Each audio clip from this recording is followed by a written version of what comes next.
Okay. November 6, 2017 meeting of Arundel County Council is now in session. Please stand for invocation and remain standing for the Pledge of Allegiance. Mr. Pruski, you have the con. Thank you, Chairman Grasso. I ask everyone to bow their heads. Let us be willing to see the big picture in all things, act in accordance with our best, most ethical self, and grant the benefit of doubt to all those that we meet. We ask this in your name. Amen. Amen. Vice Chairman Walker. Mr. Chairman, thank you. We have with us this evening Thomas Callahan, who is a Boy Scout, and I'd like to ask him to come down. He's with Troop 382. I'd like to ask him to come down and just lead us off in the Pledge of Allegiance. So whenever you're ready. Hold on, let me get him on mic. Go right, go grab that mic right there. I don't think it's set up. You got it? You got a light? Bernie? It's not set up. It's not set up. All right, Can give you him come over down here. to that one? There we go. Yeah, we got him good. Correct. That's our next Eagle Scout right there. On you, Master. Go ahead. I pledge allegiance to the flag of the United States of America and to the republic for which it stands, one nation, under God, indivisible, with liberty and justice for all. Job well done, son.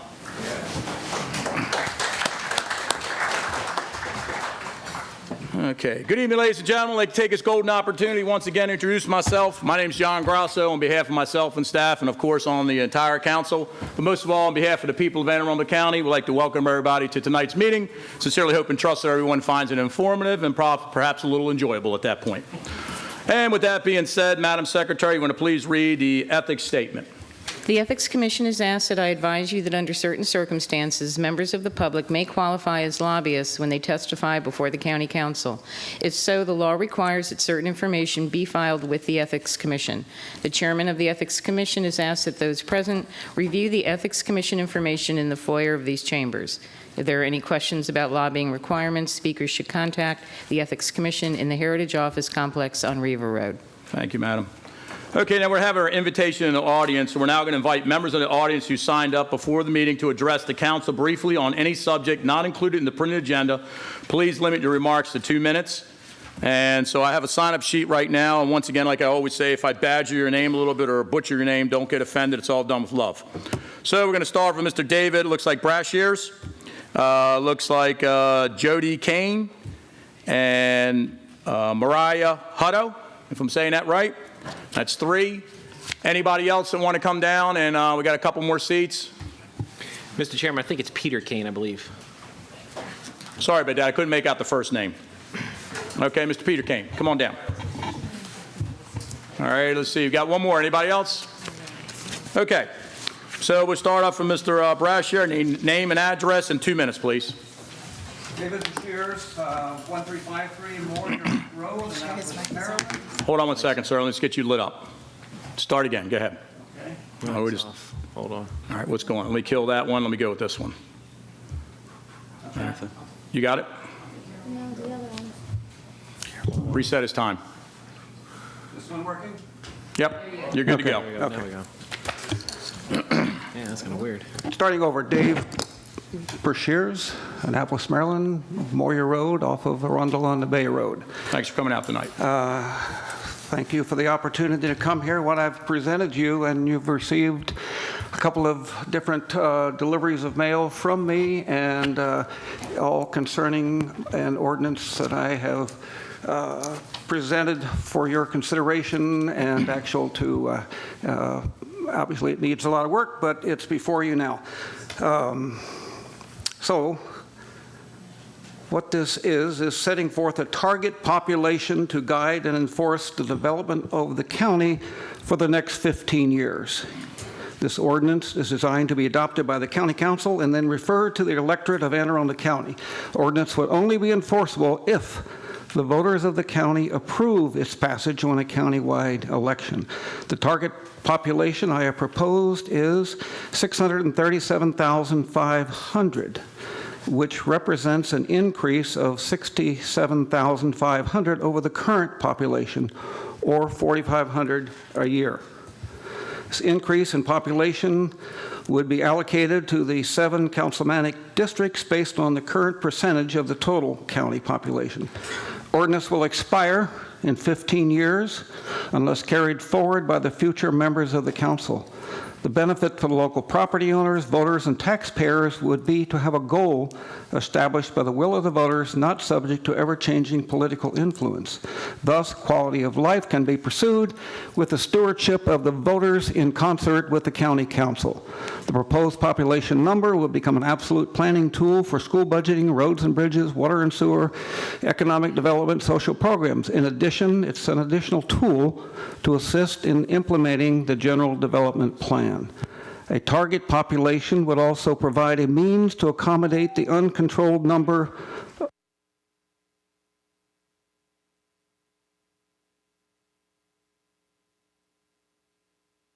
Peter Kane, I live at 11 Shipwright Street. You're welcome. Here in Annapolis, Maryland. So experts at the Lincoln Institute of Land Policy assert that pilot programs have a poor performance record. The agreements mean well, but they rarely achieve their goals of expanding the tax base, increasing employment, and revitalizing distressed areas. Are any of you here experts on the economic or social or tax consequences for the deal that you're about to sign? Before you vote on this deal, I encourage you to have all pros and cons in order, because the negatives of... So what you might want to do is, if you want to talk about something other than the bill, you're welcome to do that, but you might want to save that testimony till we get to the actual bill, and then you can bring on what you want to say.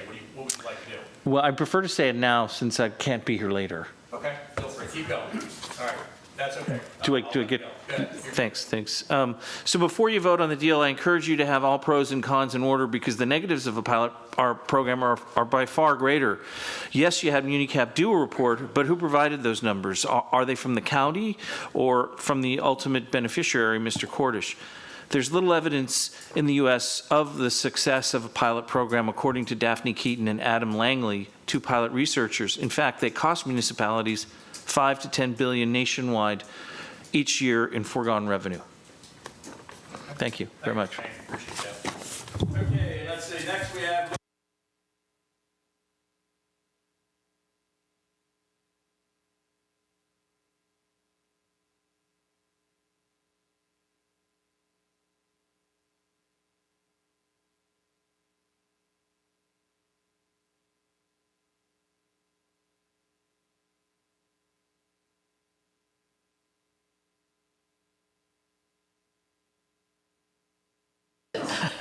Ten's working. Okay, there you go. My name is Mariah Hutto from Severna Park. I was raised in Anne Arundel County and educated through graduate school almost entirely in the public school system.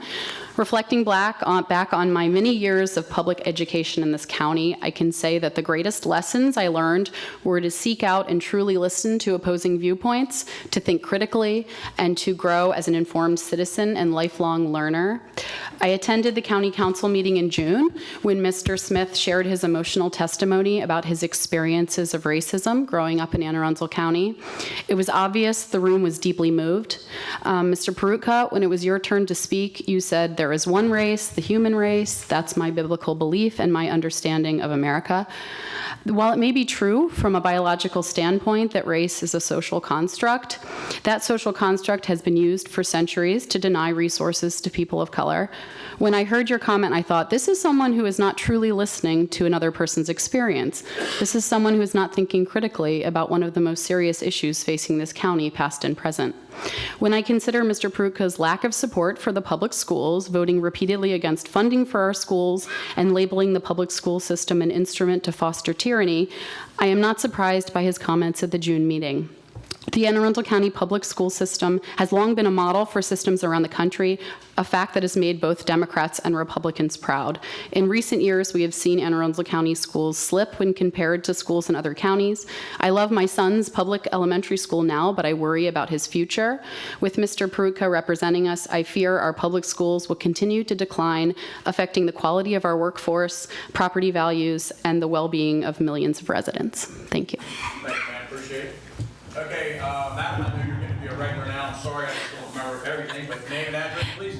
My name is Elizabeth Rossborg. I live at 24 Severn Way, Arnold, Maryland 21012, and I'm here tonight speaking as an executive board member for Growth Action Network, better known as GAN. I want to update the County Council on the modifications requested by developers to the county in 2017. In 2016, 513 out of 516 modifications requests were approved. As of last Friday, November 3rd, 603 modifications were requested, and all but 2 were approved. This represents 305 developments that could not meet our county code as proposed. They needed some way to modify our county code to fit their development. I didn't calculate the average number of modifications per applications. However, there were several applications that were 4 or more. The most requested was 6, which was better because in 2016, there was one application that had 13 modifications, of which all were approved. A large number of the requested modifications are to skip the community meeting. So instead of informing the residents around them of what is planned, they allow the bulldozers to show up after approval and then begin to address the community's concerns. So, for the record, I was here earlier to testify about the same issue, and my facts were subsequently questioned. This is all public information from the county website. There were 305 entries as of Friday, and I counted each modification for each entry. I'm not a planner nor a developer, but a volunteer trying to make this the best county to live, work, and play in.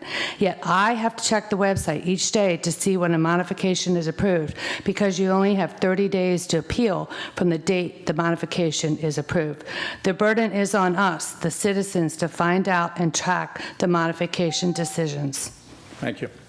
I just want to let you know that I share all your concerns, and I am just, how can I put it, floored on exactly what you're saying. I've proven it time and time again, but it has to do with some of the people that are in office, has to do with this, and that's basically what the problem is. But we're going to clean that mess up in June. Don't you worry about that, okay? All right. Thank you all. With that being said, let's see, is any item that a council member would like to place on the agenda? And I think, Mr. Walker, you're withdrawing Bill 8617? Okay. Oh, Mr. Shea, you want to say something? Yes, please. Okay. I didn't see you tried to put the shave shuffle to me. I could see that. Okay. All right. We're kind of out of order here, but we'll just go ahead and let this happen this time only. All right. We've already moved. Last call for sure. Anybody else last call? I will. Okay. Thank you, Mr. Trumbauer. Mr. Shea, go ahead. Name, address, in 2 minutes, please. Thank you, Mr. Grasso. Mike Shea, Red Top Farm, Shady Side. I just arrived. I wasn't trying to. I That's just okay. Go walked ahead. in. Do your the door. thing. I would like to give you an update on the no cell tower at Shady Side Elementary School.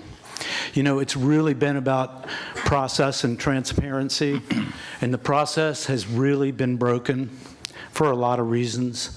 In other words, our school was targeted before we even knew about it. The public hearing happened after we were targeted. But I would like to share with you, and I have shared with you, the most troubling thing is when our parents tried to participate in the parent-teachers organization and were locked out. We were locked out and pointed out by the leadership of the PTO, assisted by the principal. Principal was the gatekeeper, so they were discriminating against those that would like to participate in their children's future. I think I shared that much with you before. The PTO meeting after that, the next one, was canceled. So we've been to the school board. I've talked personally to Tyson Bennett and had a meeting with him, the attorney for the school board. He was shocked and appalled. But I can't say as much as for all the school board members. But we're going to work through this issue. We're going to work through it where parents have a right to participate in their children's future, not be locked out, not be discriminated. So we're going to make progress in that area. I wanted to let you know that there's a policy meeting coming up this Wednesday because the school board really didn't know what is our position on discrimination. We all know it's a slippery slope, and they didn't know what their position was. So their policy committee is going to figure it out. Thank you. Ma'am, thanks for coming out. Name and address, please, in 2 minutes. Hello, everybody. Eve Hurwitz, per not say my street address, I'm Annapolis 21401. I have not been in this county long, but first of all, I love this place. Second of all, I've heard over and over and over again from citizens across the county how development is happening and they know nothing about it until their homes are threatened and they're getting letters. I have a friend who is suffering daily from the unwanted construction near her. And I'll be honest, I don't know much about this bill that we're talking about tonight, and I don't know much about the content, but I heard construction and I heard development, and I knew that I had to speak out. Because the only way that we're going to get people's voices heard about what's happening in their backyard is if we talk about it. So anytime I hear anything about development, I'm going to come up and speak, because I'm sick of hearing people suffer because they don't know what's happening and they have no say in what is happening around them. And we have to do something about it. Thank you. Just want to let you know I am on it like white on rice. And just so you know. I freaking hate that I agree with you on this, on Grasso. I'm glad that at least you're helping put some attention on it, but I hate that I agree with you on this. One day we'll sit with coffee. Okay, with that being said, now let's see. Moving forward, is any council member once again that would like to place on the agenda? And Mr. Walker is going to withdraw 8617. Okay, may I have a motion that the partial readings of any bill, resolution, or minutes constitutes the reading of a whole? So moved, Mr. Chair. All right. Let's see, Madam Secretary, please read the minutes of October 16, 2017. The meeting was called to order by Chairman John Grasso at 7 p.m. and opened with the invocation given by Mr. Fink, followed by the Pledge of Allegiance. All right, thank you. May I motion to approve the minutes of October 16, 2017? So moved, Mr. Chair. Second. All right, all in favor? Aye. All opposed? Motion carries. Minutes of October 16, 2017 stand approved as read. Madam Secretary, please read the title of bills to be introduced this evening. Bill number 9017, an ordinance concerning Cedarhurst on the Bay Shore Erosion Control District, approval of loan and assignment agreement. Bill number 9117, an ordinance concerning Indian Hills Special Community Benefit District, approval of loan and loan modification agreement. Bill 9217, an ordinance concerning subdivision and development, adequate public facilities, school utilization chart. Okay, Madam Secretary, please read the title resolutions to be introduced this evening. Resolution number 4617, resolution supporting the Anne Arundel County Board of Education's fiscal year 2019 public school construction capital improvement program request for submission to the Interagency Committee on School Construction. Resolution number 4717, a resolution supporting a decrease of the property tax rate in the fiscal year 2019 budget. Resolution number 4817, resolution proposing an amendment to the charter of Anne Arundel County to add a provision to the procedures for passing ordinances to require notice by posting on a subject property of a change of zoning by amendment to a comprehensive zoning ordinance not requested by application to or proposed by the Office of Planning and Zoning. All right, thank you. Okay, due to outside counsel here this evening, may I have a motion to suspend the rules to hear and vote on Bill 7717 as amended and Bill number 8917 out of order? So moved, Mr. Chair. Second. Call roll, Madam Secretary. Mr. Pruski. Aye. Mr. Peruka. And Mr. Trumbauer. Aye. And Mr. Walker. Aye. And Mr. Smith. Mr. Fink. And Mr. Grasso. Aye. 7 in the affirmative, none in the negative. The motion to suspend the rules to hear and vote on bills number 7717 and 8917 is passed. All right, Madam Secretary, please read the title of Bill 77-17 as amended. Bill number 7717, an ordinance concerning payment in lieu of taxes, First Amendment to Agreement, Housing Commission of Anne Arundel County.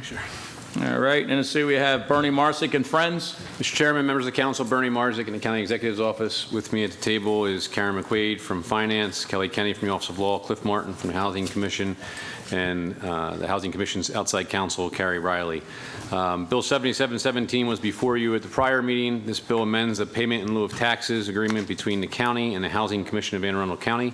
We would ask for your support tonight on this and would answer any questions that the council has. Okay, anybody from the council got to say anything? Mr. Grasso. Ms. Pruski. Just real quick, Mr. Martin, as a reminder from the last meeting, I know you were going to go back to the Housing Commission members to follow up on legislative policy recommendations, and I just wanted to reiterate that to make sure that you do send that to me. Absolutely. Thank you. Anybody else? Okay, we're going to open up the public hearing on Resolution 7717. Anybody want to chime in? Seeing no movement in the crowd, we're going to close the public hearing on 7717. All right, Madam Secretary, please read the title of Bill number 7717 as amended. Bill number 7717 is amended, an ordinance concerning payment in lieu of taxes, First Amendment to Agreement, Housing Commission of Anne Arundel County. Any discussion? Seeing no movement, Madam Secretary, please call the roll on 7717 as amended. Mr. Pruski. Aye. Mr. Peruka. Aye. Mr. Trumbauer. Aye. Mr. Walker. Aye. Mr. Smith. Aye. Mr. Fink. Aye. Mr. Grasso. Aye. 7 in the affirmative, none in the negative. Bill number 7717 is passed. Madam Secretary, please read the title of Bill 8917.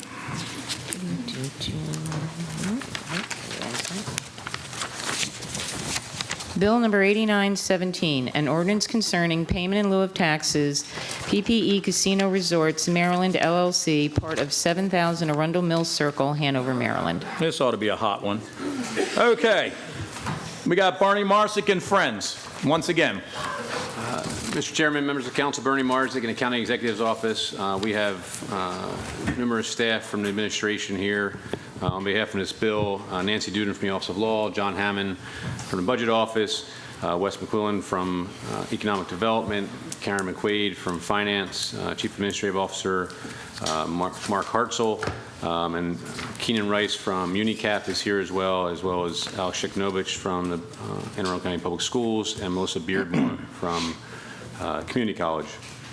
Our office has worked very closely with Mr. Smith to craft Bill 8917 that approves a 30-year payment in lieu of taxes or pilot for $1 for the real and personal property taxes for a hotel and conference center at Maryland Live at Arundel Mills Mall. The agreement provides for free use of the convention center space for county high school graduations and the community college graduation. Additionally, the agreement provides for the free use of the convention center for meetings and programs of county departments, Board of Education, county-based nonprofit organizations, and other civic groups. As the council knows, the Cordish Company originally planned to construct a 1,500 person capacity conference center, and the county saw an opportunity to expand the size of the conference center to 4,000 seats, working with the developer and assuming some of the costs of this project. Our goal with this was to facilitate the development of a full-scale convention center that would allow the Board of Education, Community College, and county's public safety departments to conduct graduations at an in-county facility for the first time. Under the terms of this pilot, the county will enjoy the free use of the convention center for these purposes and for other county and community nonprofit purposes for 30 years. Please note that there will be no upfront capital costs for the county with this project. The benefit to the developer is effectively a waiver of an estimated $669,000 in property taxes, and that amount will increase as assessments increase over time. The value of the benefit is capped at $1.2 million per year. The development consists of a 310-room hotel, 30,000 square foot conference center, with a seating capacity of 4,000 seats, a health club, spa, restaurant, gaming area, and a 140-space parking garage. Under the terms of the pilot, in fiscal year 2019, the county will receive $1 rather than an estimated $669,000 in real property taxes, personal property taxes, and land real property taxes. Moving on now to the cost savings to the county. We estimate there will be at least $62,000 in savings from the Board of Education for high school graduations, with that number increasing to over $72,000 when Crofton High School is opened, as well as the Old Mill High School is split into two high schools. The community college will save at least $150,000 in costs for rentals associated with its graduation. Additionally, smaller meetings in the county, Board of Education, other nonprofit groups are estimated to save the county about $100,000 for events such as public safety graduations, community meetings, and other nonprofit activities. The initial direct cost avoidance is estimated to be about $312,000. MuniCap's economic impact analysis predicts there will be additional economic benefits to the county by having this conference center in the county. And these benefits include additional local income tax receipts from conference center employees, amusement taxes from events held at the conference center, energy tax receipts, and other miscellaneous revenue. This revenue totals up to be $538,000, including $532,000 of admissions taxes, energy taxes of over $1,000, local income tax revenue of over $4,000. The combined initial value for the 2019 of the annual cost avoidance of $312,000 and the additional tax receipts of $538,000 bring the totals up to $851,000 of cost avoidance for the county. In the fiscal year 22, this amount is estimated to be up to $935,000, assuming a 3% inflation, as well as Crofton High School being operated at that point.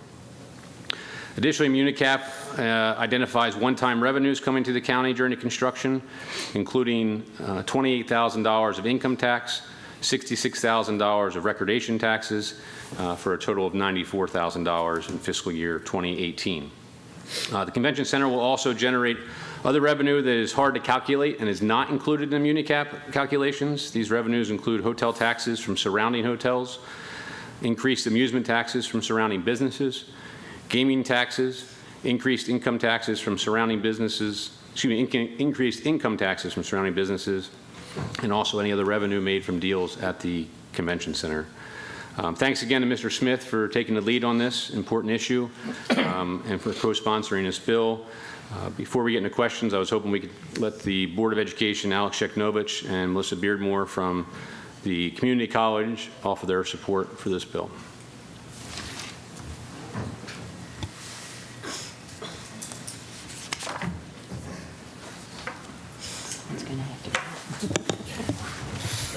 Seat now. No, you're good. Have a seat.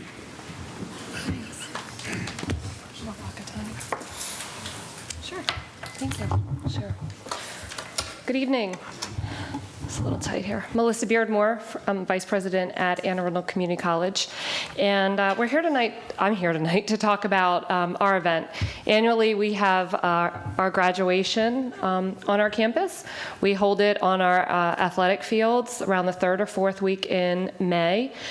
And on our athletic fields in what we affectionately call our Canvas Coliseum, we construct a 132 by 246-foot tent, and it's for the celebration of our students' achievements. We incur about $140,000 last year in expenses, not just for the tent.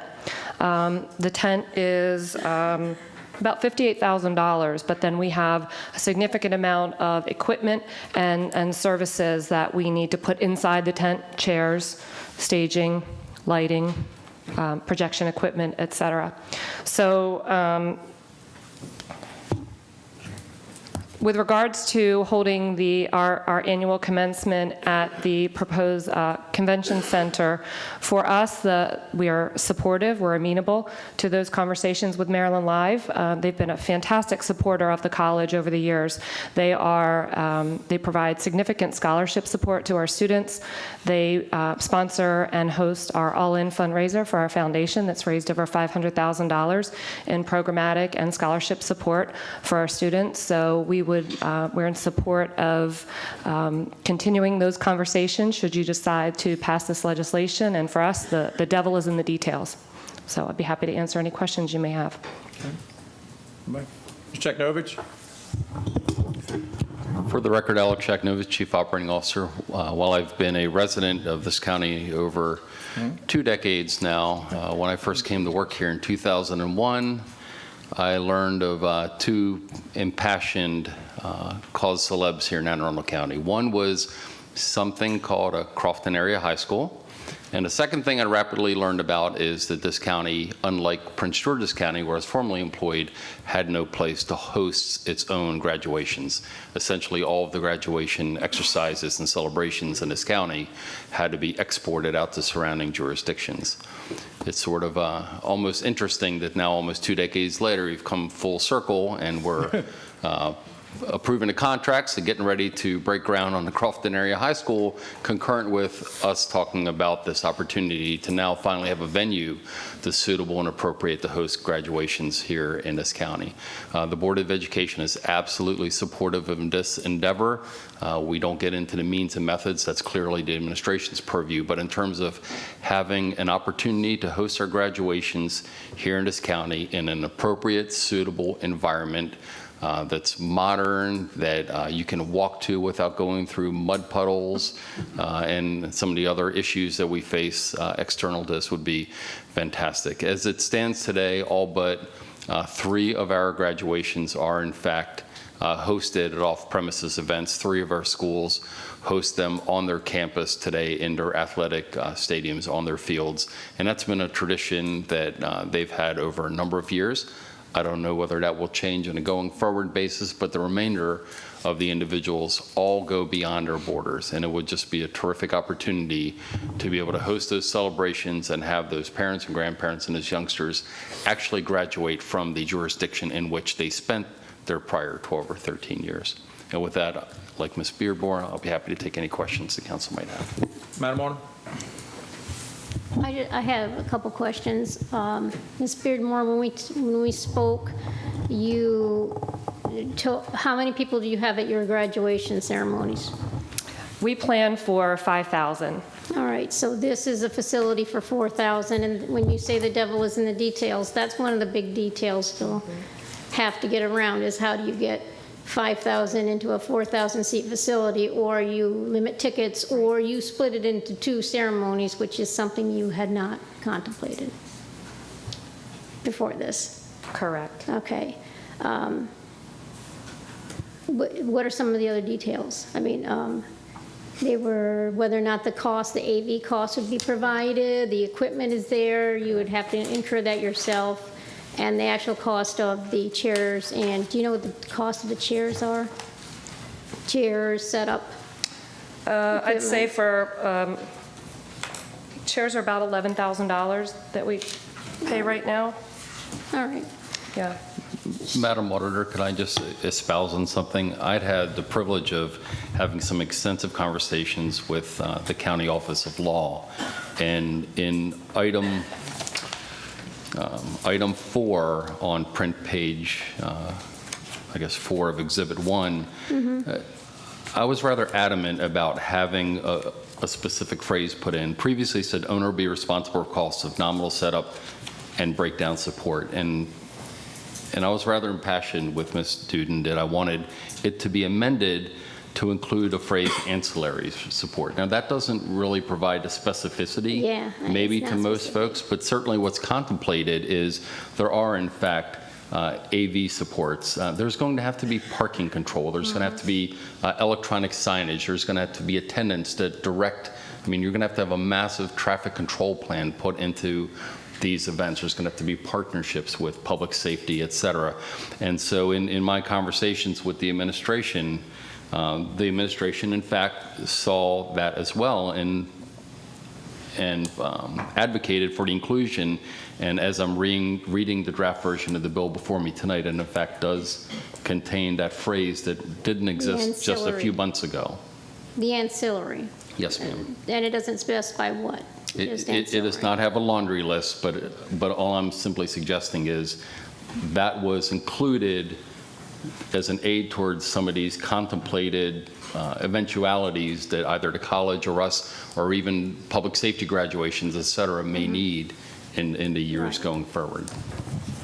And one of the points I raised is that without the specifics in the contract, you don't know what you're going to get in ancillary services, so you might end up having problems having your events there. Could be. Yes. If those aren't provided. So has the board decided whether or not they're going to require the other schools to have their graduation there? So no, the Board of Education has taken no formal position. We've had extensive conversations. Let me back up again and preface. The board has taken no position because we don't actually have something tangible before us to take a position on. Right. So the pilot doesn't exist, the building doesn't exist, et cetera. But we've had some extensive conversations, and certainly it is prevailing wisdom that in all likelihood, we would be preventing those schools that are locating off premises and expending public tax dollars to rent venues, be they in Prince George's County or Baltimore County. In all likelihood, we would forestall that. It is, in my estimation, undetermined, and simply undetermined because we've not had that level of dialogue about what to do with those 3 facilities that host them on site i.e. they are not expending monies to rent a facility at UMBC or occasionally at Towson State and certainly at the Equestrian Center. That's TBD. Okay. So while we have no formal position, I wanted to convey to you at least the essence of the discussions that we've had today. Okay. Mr. Chairman. It was Mr. Pruski first. Hold on, Mr. Fink. Mr. Pruski. Thank you, Mr. Chairman. Mr. Sheknovich, does the school board have any discussion about building or having a facility for graduations, or is this the only thing on the table? I just want to be clear, because some people have said there's other options. We could build another high school, make it wide, but can you be clear about what discussions have occurred or not occurred? There is nothing in existence and nothing in our 6-year capital plan in any way, shape, or form that could adequately handle our large-scale graduation venues. So that is not contemplated. It is not in the CIP that our board took an action on in September of this current year. So I can only speak to this current year plus 5 additional ones beyond here. And there is nothing in the board-adopted capital improvement program that would address something of the scale or magnitude that you and I are here this evening to discuss. Thank you. Mr. Fink. Thank you. Mr. Sheknovich, what's the third high school graduating on campus? It's Chesapeake, Northeast, and Arundel High School, sir. Arundel High School. And what's the difference between those 3 and the schools that don't graduate? I mean, Chesapeake graduates, as you said, in the stadium. I graduated there. Actually, I have one of my old classmates, Michael Higgins, here. He graduated with me. We graduated on campus. I've been to, every graduation since I've been elected, obviously. And when it rains, we go inside, and they split the groups up, and some are in the room and some are next door and watch it on the big video. Northeast, same thing. Why can't Severna Park High School do that now that it's brand new? And moving forward, Crofton High School, that'll be new.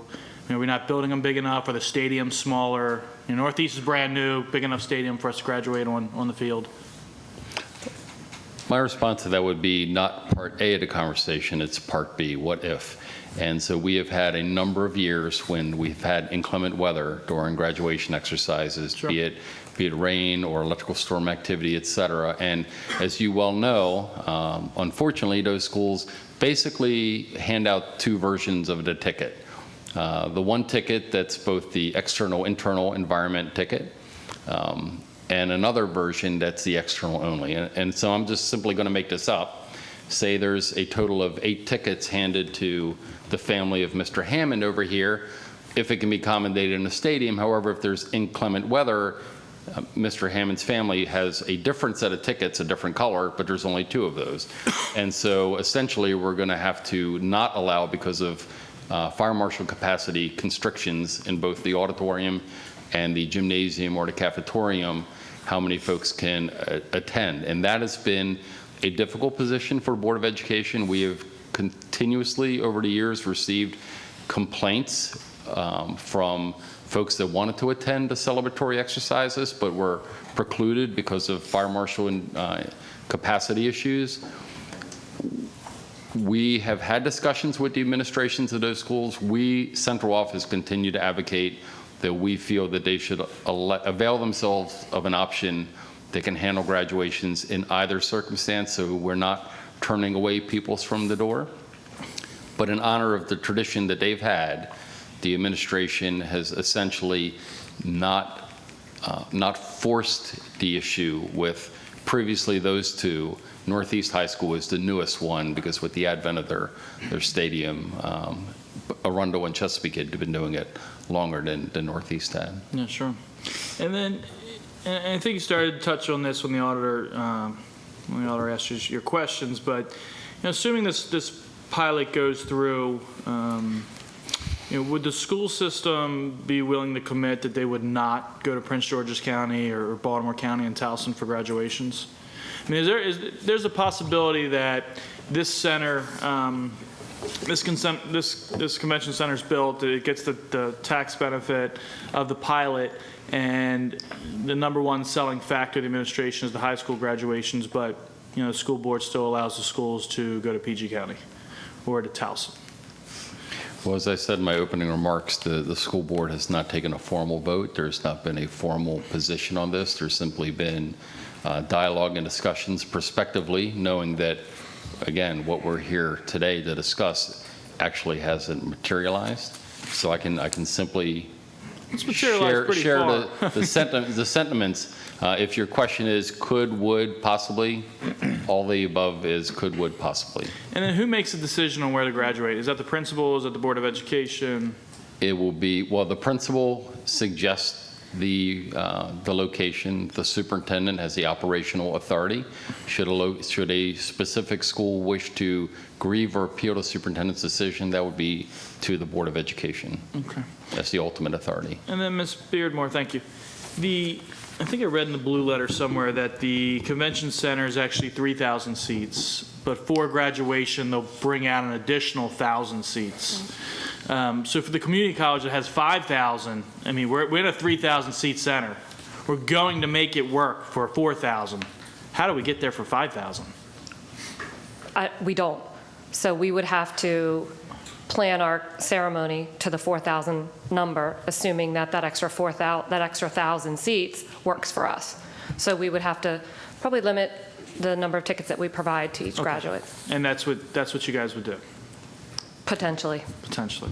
Mr. Fink, could I also just operationally explain? So from the school board's perspective, we actually currently face that same issue. We have schools as small as 1,100 to 1,200.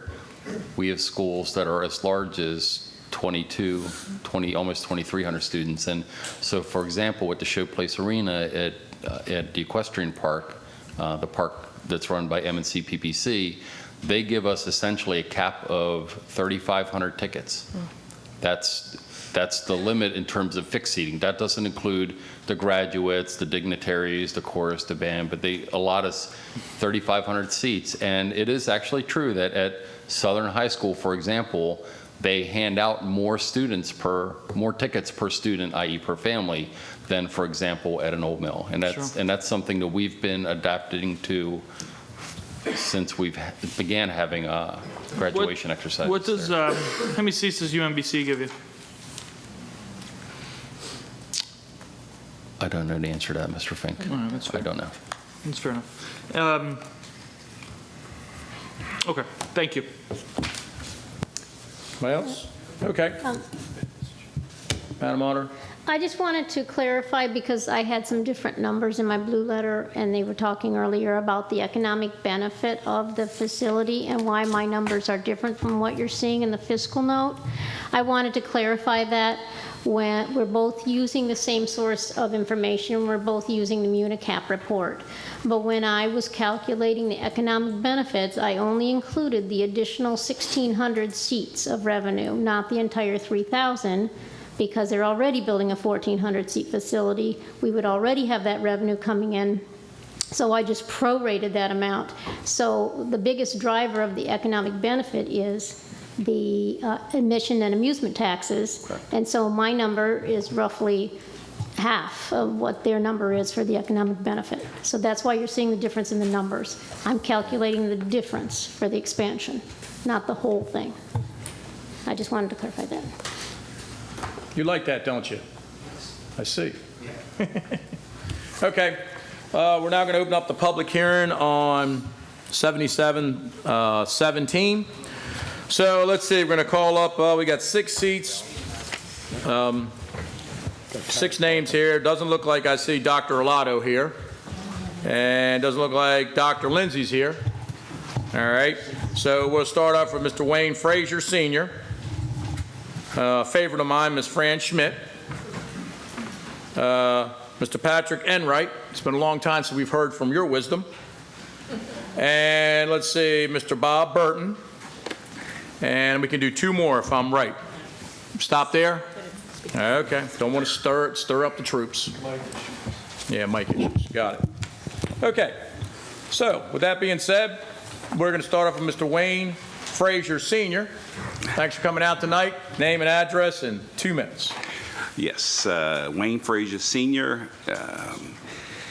Address is 3229 Powhatan Avenue in Baltimore, Maryland, 21216. I am president of the Maryland-Washington Minority Companies Association. We are a trade association that advocates for the inclusion of minority and women-owned businesses, and the gaming industry in Maryland has been great for minority and women-owned businesses as far as construction and the daily operation of the casinos. I am here on behalf of said women and minority businesses to discuss in favor of the legislation to allow the world-class hotel and casino, and convention center to be constructed, and the approval of the pilot. And I'm a bit frightened now upon listening to the minutia of the individual schools having enough space to hold their events there, when I think that perhaps you're missing the big picture here in Anne Arundel County. I'm from Baltimore, but I'm bully. I favor Anne Arundel County because the BWI region is this region's Gold Coast.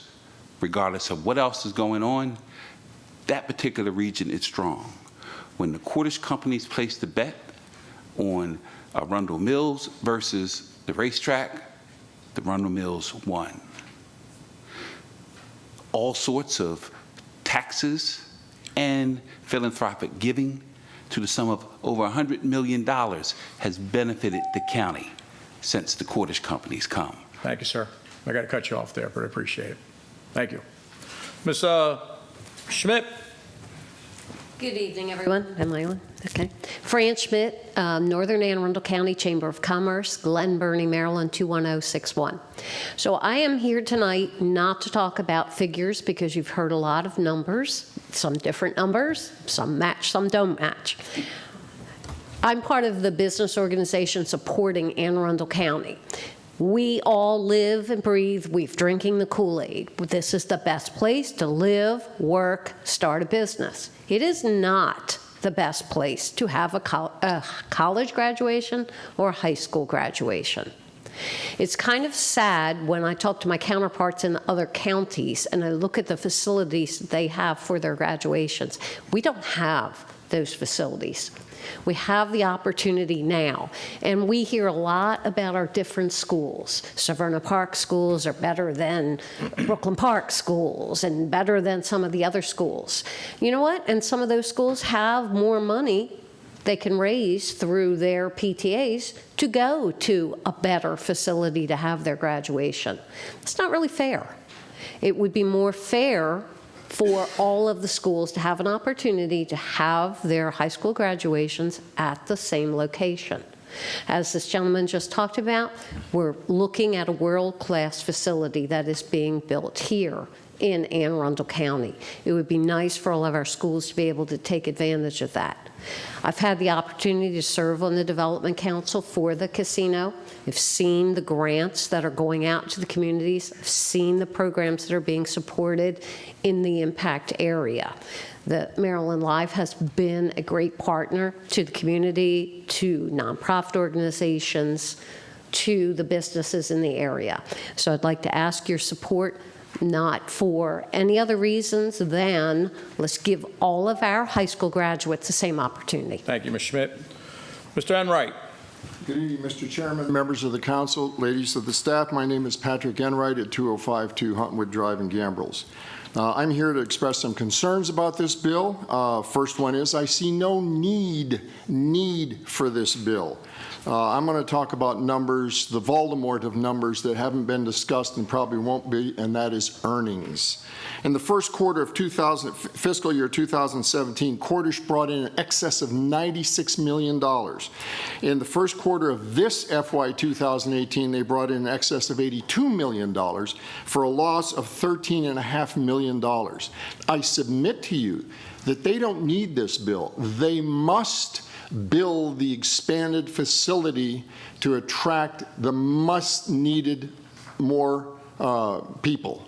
Sort of a play on the field of dreams. If you build it, they will come. They must build it because they need them to come. So I ask, with all these astounding numbers in earnings, which they can well afford to build an expanded complex, why are they trying to squeeze paltry sums of a few $100,000 out of Anne Arundel County? To what purpose? We can use those sums, subtracting the cost of graduations and so forth, that we would have to pay at the 4,000-seat facility, at the numbers cited in the fiscal note, and use that money to pay the $2,500 bonus that was quibbled about in the last session to the public safety infrastructure. Matter of fact, just my rough calculations provides $2,500 to between 318 and 360 public safety officers. So I think you need to examine, if you read my handout that I gave you, my written testimony, if you examine that and ask yourself about the word need, that's the important thing here. Who needs what in this bill? I don't think we need this pilot bill in this situation. I think everybody will be happy if Cordish makes the investment in the expanded construction. Thank you, Mr. Enright. Mr. Burden, thanks for coming out. Thank you, Mr. Chairman. I don't think I have a mic here. Can we start? Thank you, Mr. Chairman, members of the County Council. For the record, I'm Bob Burden, President and CEO of the Anne Arundel County Chamber of Commerce. Thank you for the opportunity to provide public testimony in support of Bill number 8917. I've also submitted written testimony. For the past 20 years, Anne Arundel County has seen the need and sought to identify means by which to build a conference center for use by both our public school system, the community college, nonprofit entities, and for-profit conferences and conventions. Studies conducted over this period of time have shown the economic benefits of such a facility. However, the lack of public monies to underwrite such a project have been an obstacle.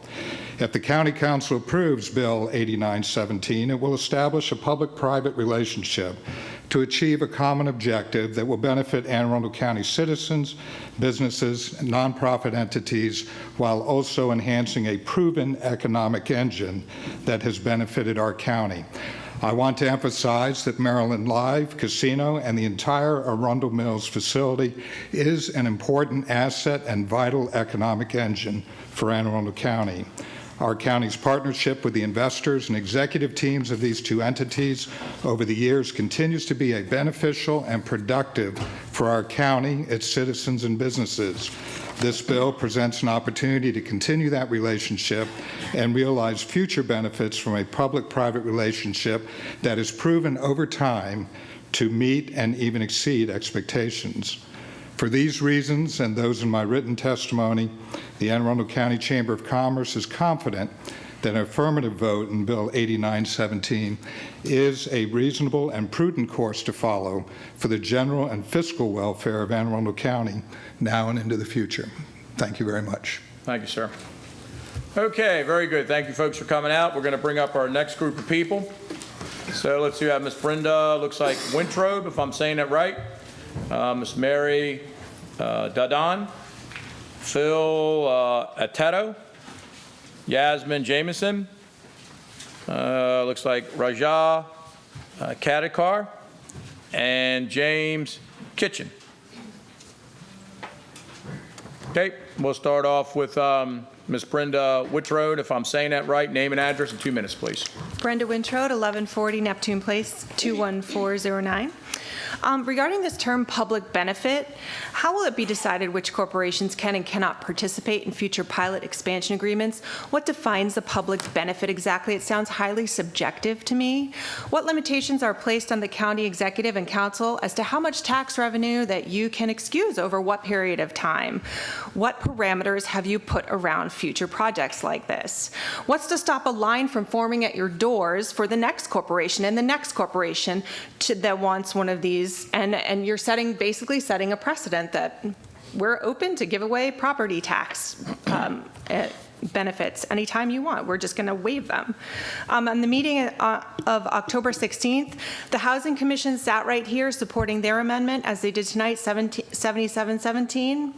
And their pilot keeps rents low for tenants, low-income tenants. Chairman Grasso, Councilman Fink, and Peruka questioned the fiscal soundness of foregoing property tax revenue for affordable housing.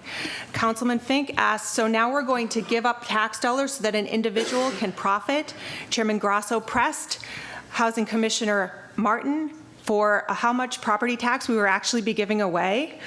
I believe that, Chairman Grasso, you did say that you do care about these residents of these housing developments, 80% of which are elderly and disabled.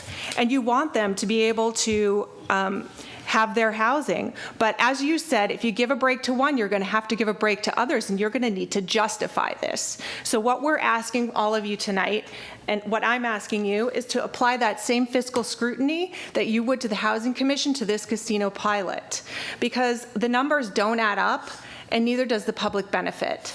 So you're really going to have to justify this for us. Fair enough. Okay, next person, Ms. Mary Dodone, am I saying that right? Oh, she's not here. Not here? Okay. Looks like Mr. Phil Addo. Saying that right? Otetto, close enough. Close enough, right? Thanks for coming out. 2 minutes, please. Thank you. Name and address. My name is Phil Otetto, 1800 Poplar Avenue, Annapolis, Maryland, 21401. Good evening, council members. I'm here to ask you to reject Bill 8917 pilot as is. I understand everybody is all about jobs, jobs, jobs, and I recognize the casino's built and it's not going anywhere. But what kind of jobs are we creating, and at what cost to our community? And does a gaming employee bring the same extra benefits to our community as a scientist, electrician, teacher, or other profession? And is the buy-in from and the effects on the community considered in all this? If creating jobs by any means is the goal, then why not encourage people to run around breaking windows and slashing tires because of all the jobs it would create for repairs? From the Live Casino website directly, quote, Live Casino and Hotel is committed to improving the quality of life in the communities where we live and do business as a major employer. We're dedicated to forging strong partnerships with local organizations that service Anne Arundel County and those that impact the surrounding region. Through sponsorship, donation of goods, and in-kind services and volunteerism, we generously support a variety of deserving charitable organizations and programs that promote diversity, community development, human services, environmental protection, and responsible gaming. Let the casino put their money where their values are and invest in our community and be obligated to ensure they provide a net positive for the community on paper.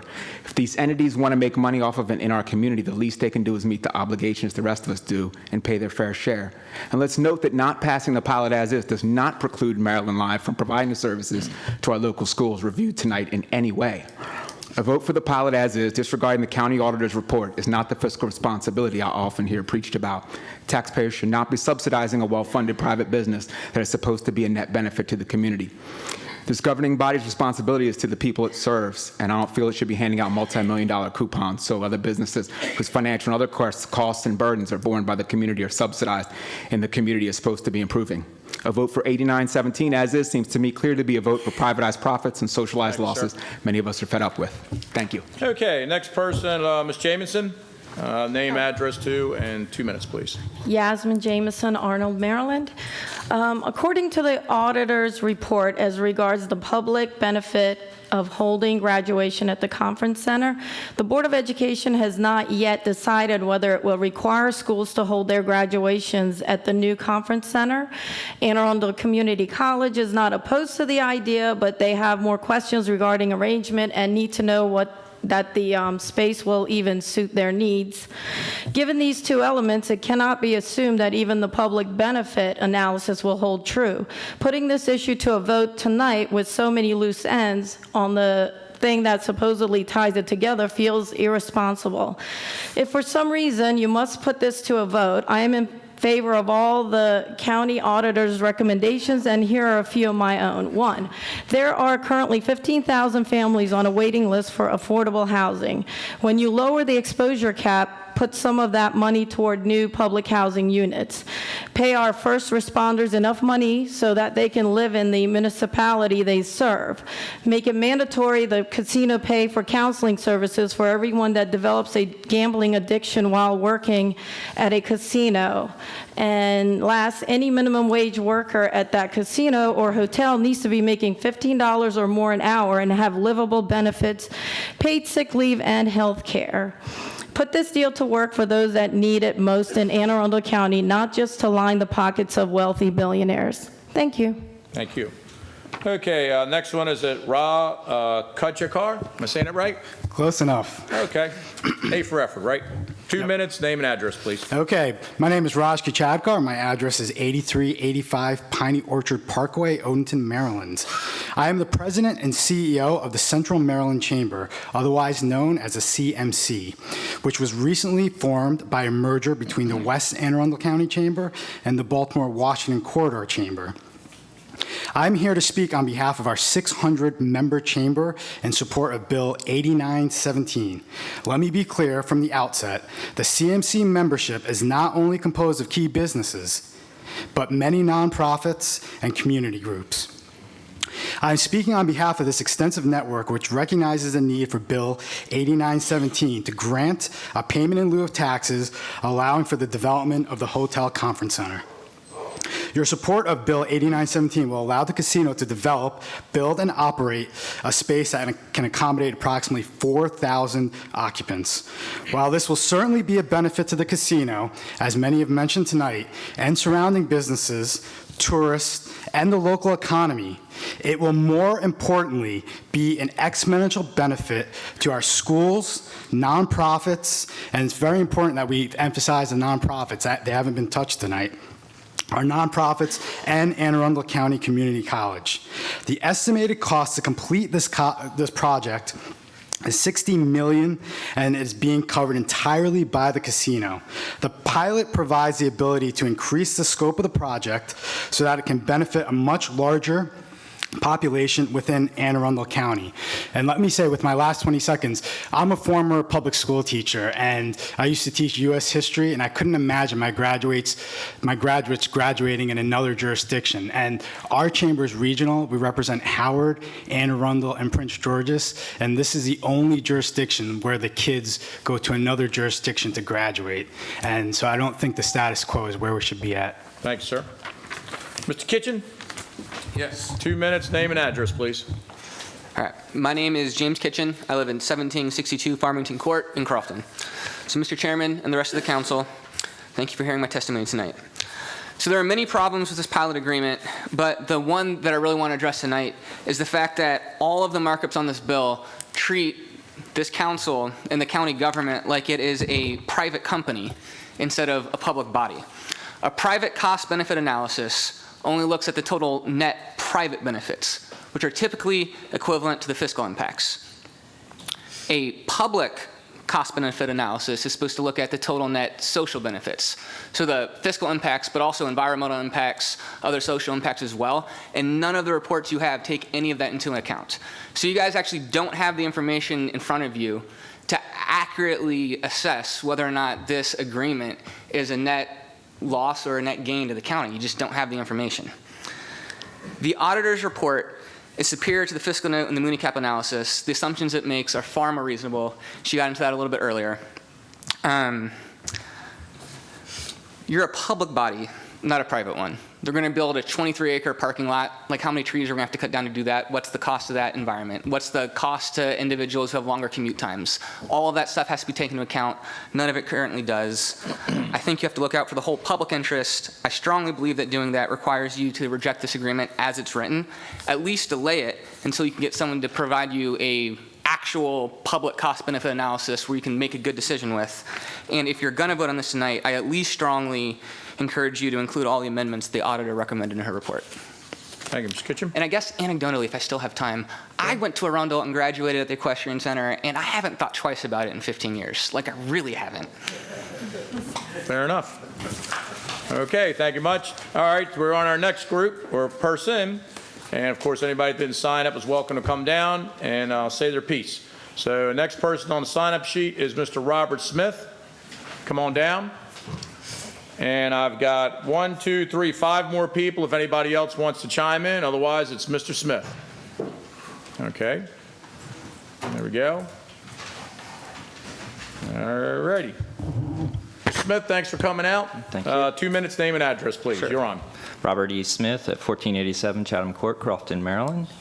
I'm coming out tonight to speak about 8917, the payment in lieu of taxes is being considered for the Convention Center at Maryland Casino in Hanover, Maryland.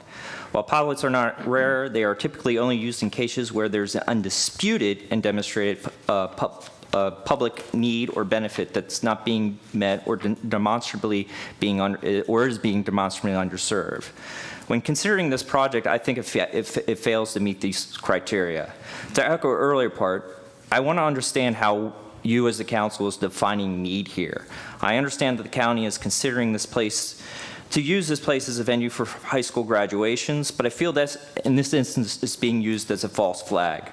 That basically puts it, it's a questionable decision that puts at risk public funds for the purpose of private gains.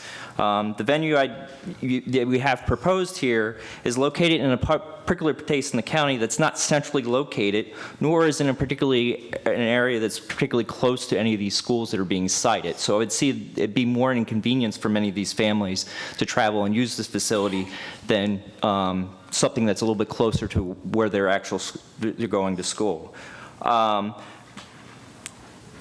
It's kind of outrageous in a time when we're asking county employees to be, considering taking salary freezes or reductions in pay.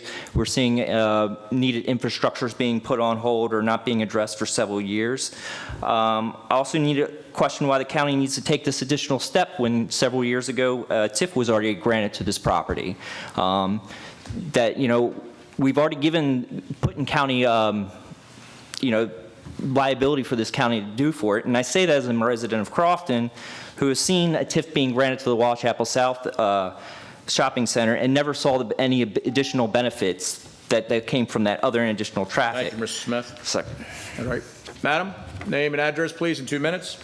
Mary Dodoni. I live in Edgewater. I have provided my street address. Okay, got you. Thanks for coming out, ma'am. I also wish to speak to the pilot being considered for the project at Arundel Mills.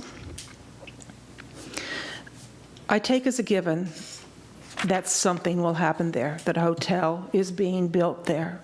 But I want to consider the merits of the pilot in the terms of this particular deal for the citizens of Anne Arundel County. Of course, we want jobs, but we want good jobs. When I look at a projection from the company that did the original assessment, economic impact analysis of 400 jobs, I ask myself if that's reasonable, especially when comparing the other projected revenues and benefits in that original projection to those provided by the county auditor. I also hope that we can include an amendment to make sure those are good jobs. I want to suggest a minimum salary of $15 an hour, a guaranteed minimum number of hours per week, paid sick leave, paid vacation, and employer contribution to health care. I also question the merit of such a large reduction in income in assessment taxes, property taxes. There's been what I regard as a threat to not build if this pilot is not granted. I would argue that the agreement be amended so that the property owner pay the lesser of the actual measured benefit to the county or $1 per year, whichever is less. Thank you. Thank you. Mr. Shea, thanks for coming out again. 2 minutes, name and address, please. Mike Shea, Shady Side, Red Top Farm. No, no, no. Just say no. You know, when Senator President Mike Miller and Speaker Mike Bush were talking about gambling, introducing gambling to Maryland, it was supposed to be for the benefit of our schools. The similar thing that cell towers at our schools was going to bring money. It's a false promise. It's a hollow deal. we shouldn't be subsidizing $36 million to the gaming industry. How about they pay their taxes, like I pay my taxes, you pay your taxes, and we stop subsidizing gambling operations? And if the high schools want to rent the facility, let them rent it at the fair price. Cordish Industries and the gaming industries fought to get into this county, and they're going to build what they're going to build. And there is no reason to subsidize their business operation. For $36 million, you get ownership in something. Think of how many high schools we can build. $36 million, we get an ownership of that deal. We don't get a seat in the auditorium. Thank you, Mr. Chang. Okay, well, that being said, we're going to close the public hearing on 8917. Mr. Chair. Mr. Smith, you want to make a statement? I do. Okay, I've been please waiting. go ahead. Let me go into this next part, and then we'll bring you on. Madam Secretary, please read the title of Bill 8917. Bill number 8917, an ordinance concerning payment in lieu of taxes, PPE Casino Resorts Maryland LLC, part of 7000 Arundel Mills Circle, Hanover, Maryland. Thank you. Okay, any discussion? Mr. Smith. So thanks for everyone that has come out, including the auditor. I think her report did shed some light. I think it's always good to sort of look at a project from multiple angles, and she certainly provides that perspective. The administration has also done their analysis over this project as well, and so we have multiple in Municap and so on and so forth. Part of governing is ensuring everyone's thoughts and ideas are captured and considered. As I've mentioned before, this effort can be summed up into one question. Either we want our students to graduate from our county, or we don't. If we don't, then staying the course achieves that goal. Over 30 years, we can expect to spend upwards of $9 million on rental fees associated with external graduations and other county uses, including the community college. Over 30 years, it'll be upwards of $9 million. However, if our vision is to bring them home, we can either partner with an external entity, or we can build it ourselves. Building it ourselves will require, at a minimum, at least $45 million in capital for the project itself or more, and $2.5 to $3 million a year in operating the facility. You can look at Prince George's County with the Equestrian Center as well as the Tiger Center. Their annual capital or their annual operational cost for those facilities is in a range of $3 million a year. The last 20 years worth of projects or their budget will show you that's exactly what they spend on those facilities just to maintain them. So over 30 years, that will equate to up to $135 million that Anne Arundel County would have to expend to perform this activity on our own. It's exactly what it would cost. But partnering with a private entity or sector can also achieve this objective at a cheaper rate. This process has been in the works for several years. The administration and I have conducted several meetings over the last 2 years working on a TIF, and now the pilot that would hopefully succeed it. To be clear, 2 years ago, this body passed Bill 8715. We passed that bill, 8715, that provided a tax increment financing, or TIF, supporting the creation of a $22.5 million bond to pay for infrastructure support. Then, as is now, debate on whether the county should partner with this business was argued. The TIF bond would have specifically paid for infrastructure improvements, capitalized interest, and cost of issuance, etc. Over the life of that TIF, the bond, the potential fiscal impact would have been over $37 million. Just as if you buy a house for $200,000 over 30 years, you're probably going to wind up paying $500,000 with the interest and everything else. But the original loan or the original bond was $22 million, so ours would have been well over $37 million that we passed in 2015. So that bond would have exceeded the max financial impact of the current pilot, which is set at $1.2 million per year for 30 years, and based off of the auditor's report in the range of $29 million with reality, but with a max benefit of $36 million. Let us not forget that the initial scale of the conference center by the developer when this conversation started was in the range of 1,400. The Cordish company was going to build a facility at 1,400 capacity. It was us, the county, the school system, that threw out the number 4,000. Now, obviously, if we had thought of making it bigger, that certainly would have been an option back then as well. But the reality is, it wasn't them that came up with the 4,000. It was us, the county, as well as the school system when we were in, and Alex Chexnovas was a part of that conversation back then in 2015. We guided the private business to the larger number. We agreed to partner with them to expand the footprint, and we passed the bill 8715, setting in motion the design features to meet the needs of our county. We did. Since the passing of the TIF, it had come to our attention that the instrument we provided in 2015 was not suitable.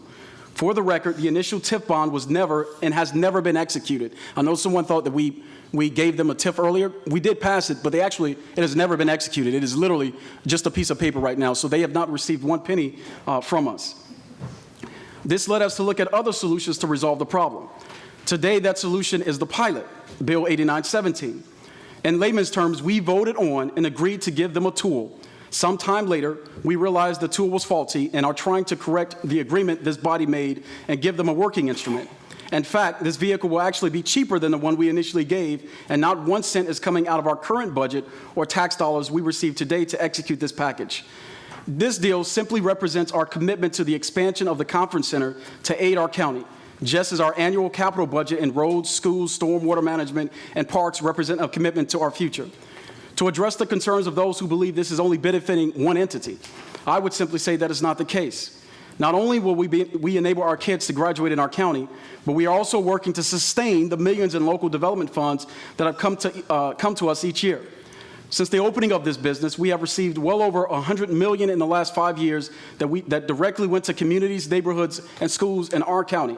Over 30 years, since we're using that as a marker, we potentially will receive upwards of $600 million in direct benefits to this county. It is my belief this entity is without a doubt a significant economic driver for our county. I am grateful for those who have raised valid questions with respect to this bill. Each of us wants the same thing.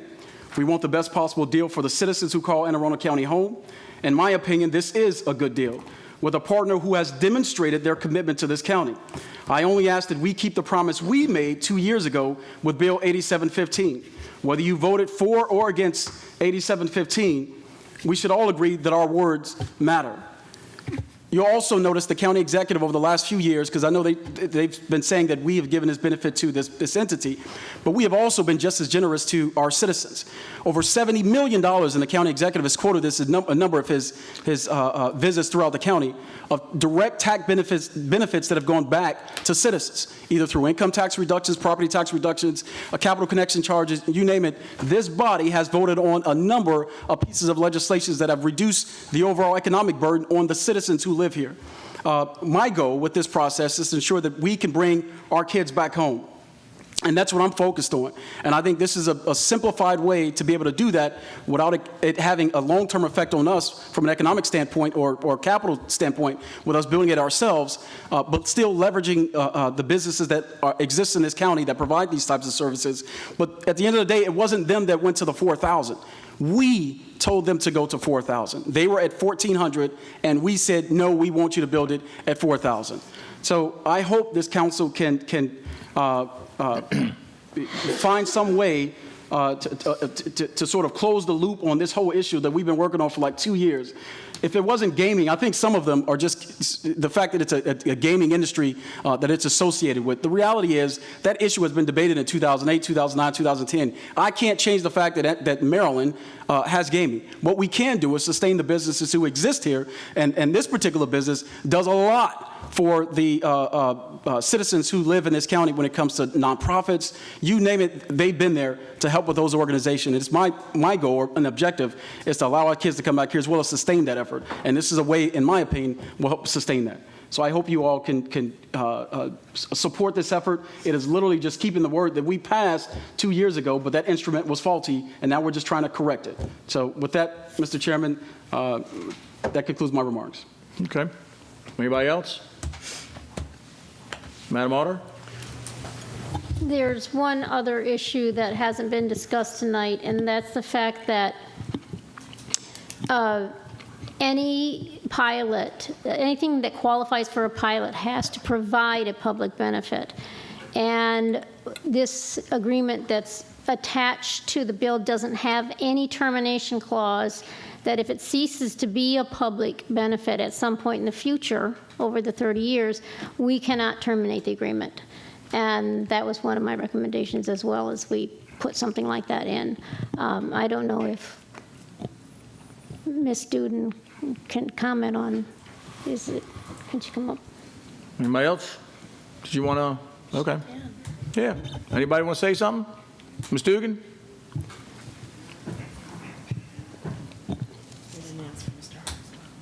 Oh, and we got Mr. Hartzell, too.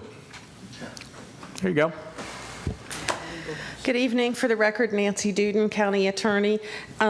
I think the question that you're asking me is if it would be appropriate to put something like that in the agreement. Yes, I mean, all the other pilots have something like that in there, and this one doesn't, and I just wanted to hear your thoughts on that. So it's certainly appropriate to have something like that in the agreement, but I will also say that because the state enabling legislation that was passed in the last session of the General Assembly says that you can only do the pilot if there's a public benefit, I also think that it would terminate as a matter of law if there was no longer a public benefit for some reason.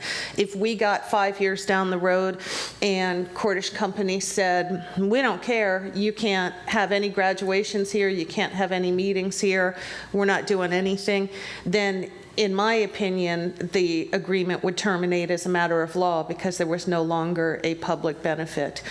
And because you've asked me that question about putting something new in the agreement, I do just want to remind the council that when you take a vote, this is an up or down vote. You cannot amend the pilot agreement. That is not to say that the vote couldn't be held and the administration amend the pilot agreement, but there is no process for you to amend it. It's just an up or down vote. Thank you. As Mark Hartzell for CAO, first of all, Councilman Smith, I applaud your remarks, so thank you for that. Madam Auditor, as it relates to your comments on the termination clause, it's certainly a reasonable one, but nonetheless, at the end of the day, an unrealistic one, because if you take a look at the capital investment that the entity is making, it's certainly, and I go back to Councilman Smith's comments, it also allows us to have a long-term commitment to go with that capital investment, and so therefore it'd be very difficult for us from a negotiation perspective to go and allow that to happen, with the amount of capital that they're putting up without us having the back of having a long-term commitment with it. So. Okay. Anybody else? Mr. Chairman. Mr. Peruka. Thank you, Mr. Chairman. I would just like to ask a question of the sponsor, for a purpose of clarification. As you, I'm sure, remember, I voted against the TIF. But do I interpret your remarks as suggesting that, regardless of how I might have voted on the TIF, I would have a duty to support this because the council, in fact, supported it? Well, no, I would never, say that your I know individual you're not vote. presuming upon, I don't mean you're presuming. I think my remarks is the reason they're at the 4,000, the reason they started building the infrastructure to support that 4,000 capacity started 2 years, probably a little bit before that, but started 2 years ago, especially when they broke ground. And so we've kind of like gone along the way with this organization, assuming that this TIF was going to be executed. So they put their commitment and their faith and us following through. Obviously, the TIF was not executed due to a variety of different reasons, but in my opinion, I'm thinking, the reason they're at that level right now is because we convinced them that we were going to support the project 2 years ago. And so this is obviously another bite at the apple because that TIF had some complications, but certainly, your vote against the TIF a couple years ago, or your support or vote against this. I mean, I think you can take it if you're strongly against this type of support or working with organizations like this. I totally understand. I'm just asking you to look at the fact that we kind of, to some extent, led them on for the last couple of years, and they've started the project in earnest about a year ago, and here we are trying to tidy up the legislation to execute it. So, thank you. You've kind of in a summary fashion said, I think, that the TIF was a vehicle that was going to bring this deal to fruition, but the TIF was faulty. Yes. Can you Can you just elaborate on that briefly? Yes. So what we realized after the TIF was passed was that, and certainly the county attorney could probably even weigh in even more than I can, was that it was going to be an individual bond buyer that was going to buy the bond. And obviously there were some IRS complications with it being a sole bond buyer, and that was going to essentially wipe out the benefit that we were proposing in the TIF. So it would basically negated those benefits. And so we tried to find another route, and this was the only route that we could probably come to. That's correct. Again, Nancy Duden. There were many issues that came up with the TIF on the advice of our bond counsel. We even went to some different bond counsel recommended by Mr. Cordish's group, but everybody became of the opinion that although we had structured this as a tax-free deal, that was not going to be possible. We searched around for a couple of years for a way to get that TIF deal to work, and it just wasn't possible with the numbers that were necessary. Thank you. So that's back to your point that this is picking up the ball that was dropped in that fashion. But nonetheless, that company still started the construction, started the process while we were trying to figure out how to resolve the TIF agreement, and here we are at the end of. Thank you, Mr. Smith. Thank you. I'm just going to throw my little chime in here, and just the quick way that I looked at this thing, and some people are going to agree or disagree with it. Administration was talking like 669, I think it was, in benefit to the Cornish people. So what I did is I threw another $300,000 on top of it because I figured the Board of Ed's getting benefit, but we're really not getting benefit per se in the county side of the budget. So what I did is I took $900,000 that were basically given as, you want to call it a gift, and divided it by 12 months. And it brought me down to $75,000 a month, and then I divided it by 30 days. And it basically what it's saying is do I believe that we can make $2,500 in revenue with a 4,000 square foot facility? Okay? And my thinking behind this whole deal was, like Councilman Smith said, they weren't going to build a 1,400 seat, and we pushed them to 4,000. So you got to ask yourself, can you make $2,500 with a facility like this? And I said, where's all the revenue going to come from? And of course, the county auditor over here, she just came up with a whole bunch of other things that I didn't even think about, but I was just looking at the most basic things that I could just throw out there. And the first thing I think of is $2,500, and then you're going to say to yourself, 4,000 people, and then they're going to have probably conventions there. You know, it might be a teacher's convention, it might be an Amway convention. There might be different things that people are going to do that may require some staying over the night. So what's going to happen is these people are going to turn around and they're going to stay in the hotels, I would bet within a 5-mile radius. So the county picks up on the hotel tax. Then I started thinking to myself, okay, what other ways are going to make some money out of this deal? Maybe they might have some types of concert there, some type of amusement events. So we're going to make some money on top of that deal. Then the next thing I turned around and think about it, and I said, okay, if they do spend the night there, or they do want to go over and have a couple drinks, they might go over to the casino and might try their hand at blackjack tables, and we pull 5% off of the revenue over there. And then, of course, these people are going to have to eat somewhere, and it's not something the county would directly benefit from, but the restaurants would, and they'll pick up on the restaurant sales tax there. And so when I came down to this whole belief of mine, I just can't find in the world how this deal can't make $2,500 a day, considering a 5-mile radius with the hotels and the gaming, the amusement tax, and everything else. And then county auditor just dumped a whole bunch of other things that will happen or possibly happen over here.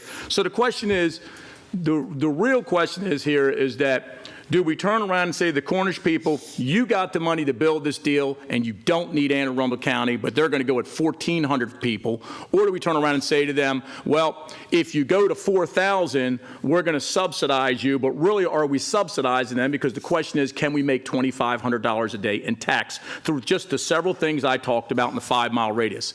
And then you got to ask yourself, in the surrounding jurisdictions, what business will we possibly draw in there from Howard County and other ones that find this convention center appealing to them because it's hotel and casino and everything there? And to me, just to think that we can't make $2,500 a day in taxes, it just seems not far-fetched, and I think that it's going to make that and a lot more. And then the thing that I want to add on top of that, whatever type of jobs that we offer, whether they're high-paying jobs or $10 an hour type jobs, there's the Anne Arundel County piggyback tax that goes on top of that.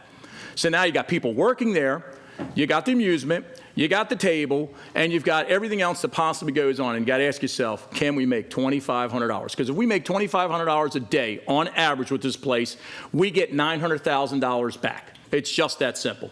We can be greedy and say, well, we're not going to give anything, and we want everything on top of that. Councilman Smith made a very good point to me. We wanted additional 4,000 seats, and the icing between the whole cake is, and Councilman Smith made it very clearly, do you want your kids to come here and enjoy where they live? That's the question. So you're going to make the money, my personal beliefs, and the icing of the cake, your kids are going to be here having their events right here in Anne Arundel County. So you all know where my decision is with this, with that being said. Okay, Madam Secretary. Mr. Chairman. Go ahead, Mr. Fink. I just kind of wanted to put my 2 cents in. I think the majority of everyone else kind of spoke. And when I woke up this morning, I was pretty confident where I was on the bill. I'm certainly not a strong supporter of this pilot. I've got a lot of questions about what benefit there is, what role we have in building this, supporting this, whether we should manipulate the market and tell the private sector that there is a market for 4,000 seats, not 1,500. And then, I look at the other side of the token, which was brought to my attention this morning, which I hadn't really thought of, and that was my support of the TIF. I supported that TIF several years ago with the understanding that we were going to provide infrastructure to this project, and I do believe that the county has a responsibility to provide infrastructure to this type of development, or whether it's a convention center or hotel or housing. I do believe there's a role for county government providing that infrastructure, which is why I support that TIF. And now I find myself, being that TIF only passed with 4 votes, I kind of find myself being the guy that either breaks the deal or doesn't break the deal for the county. And part of me does not think it's fair that the quarters companies have made a deal, what they believed with the county, which they believe to be reputable, and they've moved forward on good faith, and they've done what they've said they'll do. And now, several years down the road, we're kind of looking at it a little different, saying, well, we're not going to go that route. So that's kind of where I've struggled with this bill. As far as the pilot itself, I'm not a huge fan. The TIF, I was certainly a stronger supporter of because of the fact that we were supporting the infrastructure of that project. It's completely morphed. I'm not sure it was in anybody's control where we are today. I don't believe anybody made any bad deals back then, but it's certainly a lot different than the TIF that I had supported several years ago.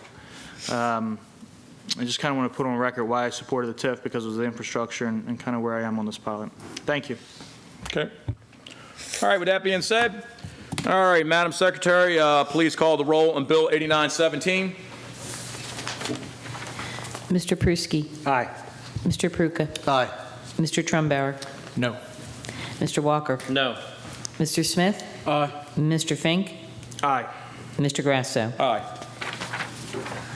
5 in the affirmative, 2 in the negative. Bill number 8917 is passed. Okay, Madam Secretary, please read the title Bill of 7617 as amended. Bill number 7617 as amended, an ordinance concerning planning and development, master plan for water supply and sewerage systems. Mr. Marsick and Party. Mr. Chairman, members of the council, Bernie Marzick, County Executive's Office. With me at the table, Kelly Kenny from the Office of Law, Lynn Miller from Planning and Zoning. This is our water and sewer master plan update as required by state law. We'll be offering 2 amendments at the appropriate time. Okay. Anybody? All right, so we're going to open up the public hearing on 7617. If anybody wants to chime in, didn't see a sign-up sheet, so I guess nobody wants to say anything. Okay, we're going to close the public hearing on 7617. Madam Secretary, please read the title of Bill number 7617 as amended. Bill number 7617 as amended, an ordinance concerning planning and development, master plan for water supply and sewerage systems. Any discussion? Seeing none. Okay, we have a couple amendments. Madam Secretary, please read amendment number 7. Amendment number 7. This amendment removes Exhibit A, which showed an incorrect boundary line, and replaces it with Exhibit A1. All right, motion to adopt. So moved, Mr. Chair. Second. All right, roger that. Administration? Mr. Chairman, amendment number 7 fixes a mistake that was on the prior amendment, which you all remember you adopted related to the MES property in Millersville. This is to correct the mistake on that map. Very good. I like when people are happy. Okay. Let's see. Madam Secretary, you want to, is any discussion? Mr. Chairman. Go ahead. I just want to go on the record. I fully support this in my district, and we worked with the administration on to solve this. So that's even better yet. I like when everybody gets along. All right, Madam Secretary, please call the roll on amendment number 7. Mr. Pruski. Aye. Mr. Peruka. Aye. Mr. Trumbauer. Aye. Mr. Walker. Aye. Mr. Smith. Aye. Mr. Fink. Aye. Mr. Grasso. Aye. 7 in the affirmative, none in the negative. Amendment number 7 is adopted. Madam Secretary, please read amendment number 8. Amendment number 8. This amendment changes the sewer service category for properties located along Najoles Road from no public service to planned service. All right, motion to adopt. So moved, Mr. Chair. Second. All right, administration? Mr. Chairman, this is just adding in parcels to that same property at MES in Millersville, as you can see on the map and exhibit. Mr. Chair. Mr. Trumbauer. Thank you, Mr. Chair. So, Mr. Marzi, is this also a result of the fixing the map error, or is this we fixed the error and now we're adding even more? We're adding, I'll defer to Ms. Miller, but we're adding in more property that's adjacent to the error that was included in the first one, because they're also planning to do the work in that area. Okay, so that's independent of the map error? Excuse me, Lynn Miller, Planning and Zoning. Yes, the map error was, Amendment 7 that you just passed was correcting a data layer on that former map exhibit that wasn't shown correctly. This separate Amendment number 8 is adding 2 more properties to the planned service area at the request of the applicant. Okay, so it sounds to me like, okay, we did the amendment last time. Someone woke up and saw, oh, look, they're doing that. They applied to you and said, can we be included too? And you agreed, and so that's what this amendment is? Essentially, yes. It's part of the same application, but there was some miscommunication between the applicant and some of the staff as to whether they had wanted to include all of their properties or only one of them. So the amendment number 1 that passed previously addressed one of them. After further discussions, our understanding is that they wanted to include all 3 of the properties. Okay. So that's what this new amendment's doing. And in 2 weeks, we aren't going to keep going down the road, right? I think this should be it. Okay. Yeah. Can you are you able to share who the applicant is? Is that appropriate? I don't know. It's Maryland Environmental Services. This is all. Oh, it's all MES. It's all the same property. Yes. Okay. Same location, I should say, not same property. And sorry, so do they lease the I mean, if they're quasi-government, if they owned it, if it was state property, would we still need to do this? I know that we don't compel zoning on state property, but I guess sewer we have to. We have held state properties to adhere to the water sewer master plan. Yeah. Okay. And Mr. Pruski, I presume you're in support of Yes, this as Mr. well? Chairman, if I can answer Mr. Trumbauer's question. So I actually was copied on some of the emails. MES originally sent some things to the administration. They got some parcels mixed up between staff, and essentially this is correcting those errors. And I met with them. I actually went to the site, and it's something they've planned for years, so I'm absolutely fine with it. Okay. If you're good, I'm good. Thank you, Mr. Chair. All right, very good. Madam Secretary, please call the roll on amendment number 8. Mr. Peruka. I'm sorry, Mr. Pruski. Aye. My apologies. Mr. Peruka. Aye. Mr. Trumbauer. Aye. Mr. Walker. Aye. Mr. Smith. Aye. Mr. Fink. Mr. Grasso. Aye. 7 in the affirmative, none in the negative. Amendment number 8 is adopted. Madam Secretary, please read the title of Bill 8117 as amended. Bill number 8117 as amended, an ordinance concerning real property taxes, tax credits, public safety officer tax credits. This is another juicy one. Okay. Administration? Mr. Walker's bill. Oh, Mr. Walker's thing. Sorry about that. Mr. Walker? I already made my comments at the last meeting. All right. Any additional ones to add? Okay. With that being said, They may want to say something. We just have several amendments that we'll comment on as you go along. Yep. All right, don't get comfortable there, Mr. Hammond, because you got a public hearing. They might just want to chase you out of there. Okay, we're going to open up the public hearing on 8117. Anybody want to chime in? See no movement in the crowd. Close the public hearing on 8117. Come on down, Dale. Sorry, I'm late. It's all right. Better late than never. Yes, sir. Better never late. Never. Oh, there we go. Go ahead. 2 minutes. Name and address, even though we know who you are. Good afternoon. Dale Waldrop, Arundel County Detention Officers Union, CWA 2911, 876 Claffey Avenue, Gambles, Maryland. Just want to say that, looks like this bill's about to change quite immensely, but we are still grateful for you putting it in. Just want to touch on comments that I made at the last meeting. Councilman Smith talked about overtime, and just wanted to say that over a 10-day period of time, 83 slots of overtime, one particular night, one particular shift, 11 to 7. They needed 21 people to staff and run the facility. 15 of them were on overtime. So, like I said, we need boots in our hallways, we need officers, and we are still bleeding people. We are shorter now than we were 3 weeks ago when I sat at this table. And with that, I'll digress. Mr. Chairman. Mr. Fink? I think I know the answer to this, but 21 shifts that night, what about if you had everyone just say, can't do it? Then everybody would stay. See, there's two kinds of overtime for our department. There is a voluntary, hey, I need somebody to work. Oh, Mr. Fink, thank you, pick a post, and you pick your post. Then it's mandatory, forced. That means you have to stay. And as I said before, when you talk about quality of life, getting in the way of taking care of your children, taking care of your family, doing that which needs to be done, obviously that becomes a morale issue. Absolutely. When it becomes a morale issue, that's when people start leaving.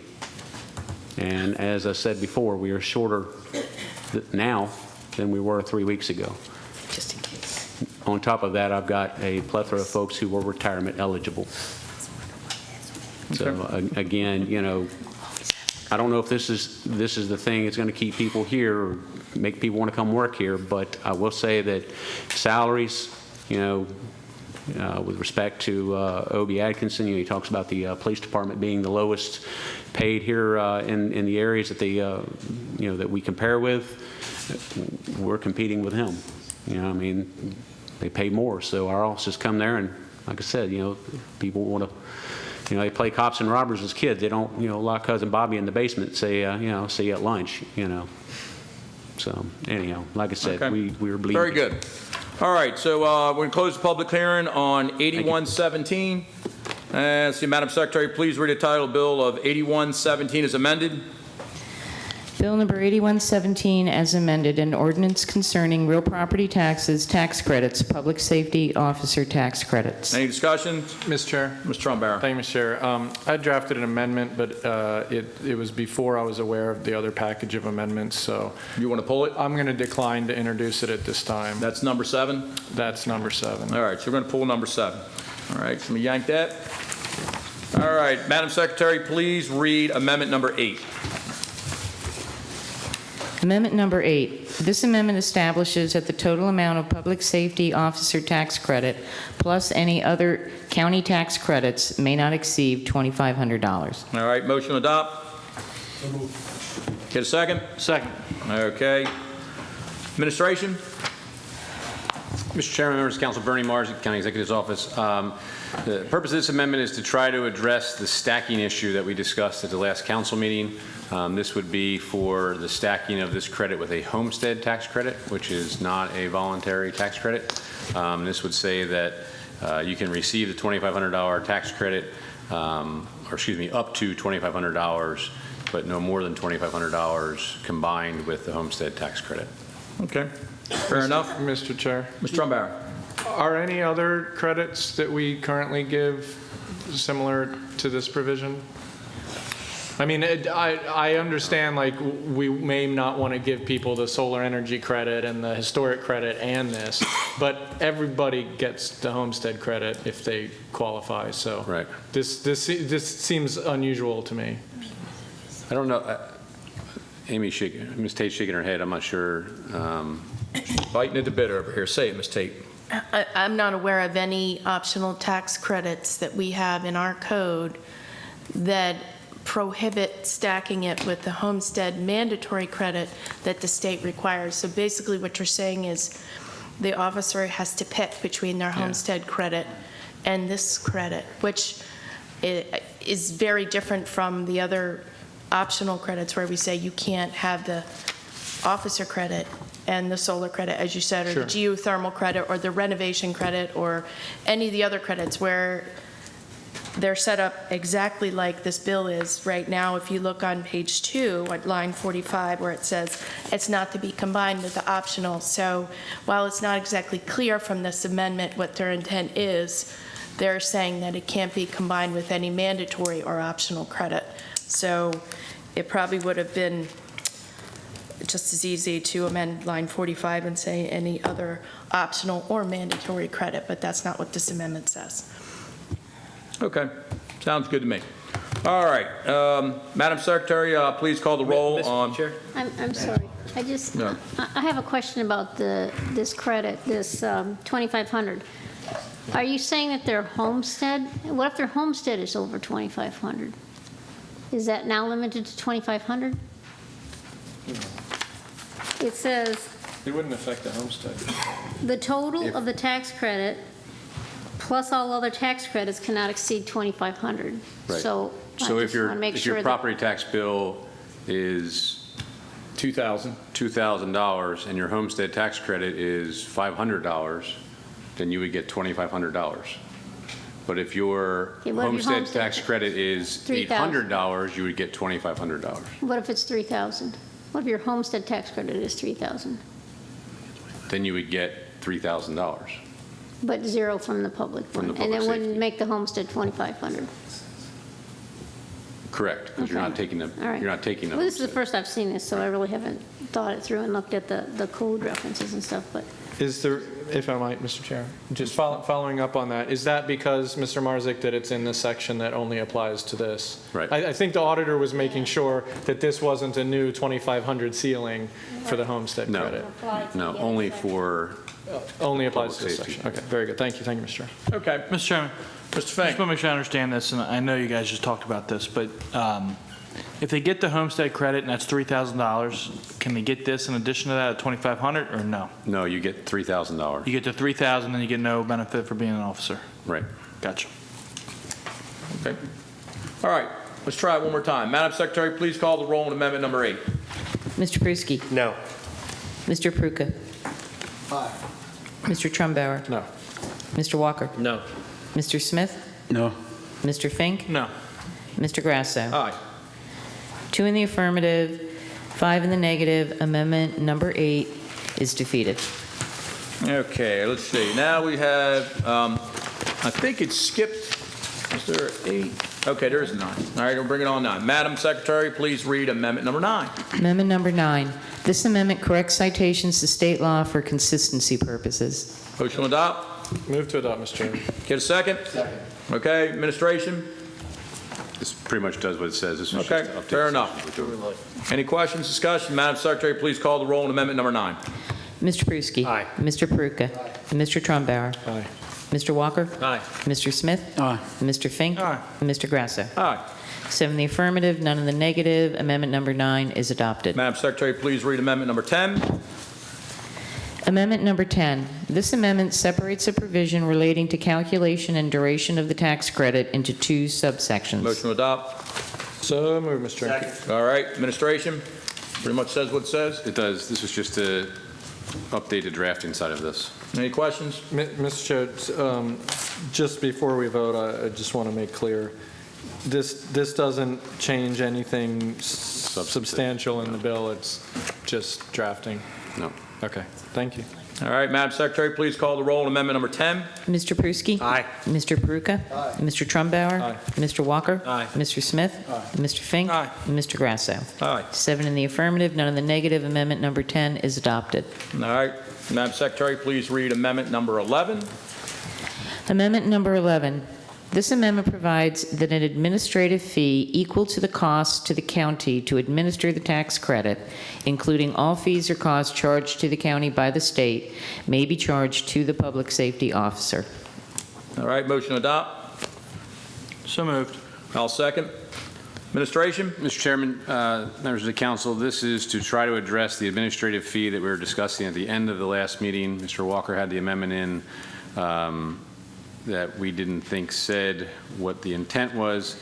This is to ensure that the county can collect the cost to administer this fee, which I think the auditor has pegged at about $100,000 to $200,000, depending on those who apply to this, so that we can collect the fee and also cover the cost of SSTAT to administer the program.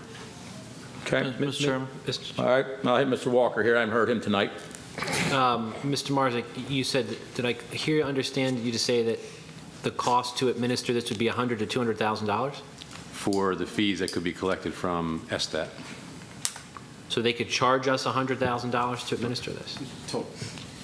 Based on how many people apply. The number we had said was Going to the number of times the 1,400, fee right. equals 100,000. because it could be 1,400 people times $100. Got it, okay. But if I'm... Trumbauer. Actually, you know what? I think Derek was first. I'm sorry. Okay, Mr. Fink? Thank you, Mr. Trumbauer. Do we do this on all our tax credits, like the stuff for the historic districts and that type of stuff? I think they're run by us. They're not run through SSTAT. But I am looking to Ms. McQuaid to see if she knows that answer.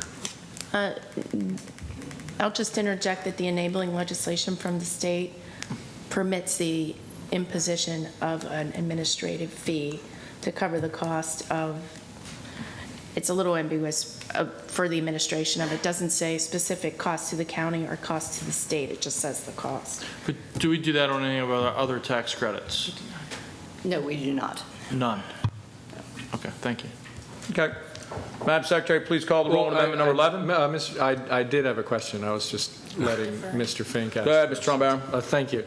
I'm a little stuck on the wording of this because, I mean, the way I read it, it does sound like we could charge the public safety officer the entirety of the fee to the county, which is $100,000. The state charges us. I mean, it just doesn't seem to be.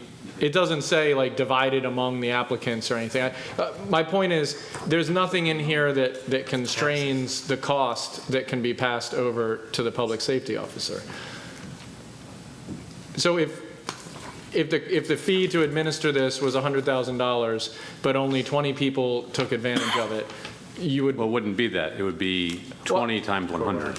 Okay, but I guess that's my point is I see what you're striking out and I see what you're adding, and there's nothing that speaks to what the actual amount will be. So if I was an applicant looking to get this credit, I would have no idea how much is getting deducted out of the $2,500. Because we're striking the 1% out, which is what we used which is what you used to come up with that 100,000 number, I think. Am I missing the boat on this? The 1% is what the state law, I believe, the enabling legislation says. Right, but The original bill. if we strike lines, on page 3, if we strike lines 2 through 4, you're getting rid of the language about the 1%. Then immediately after what you just struck, you're adding in this new language, but this doesn't speak to the cost of the fee at all. And so my point is, there's no certainty of what that would be. I'm just wondering if that's a concern. There may not.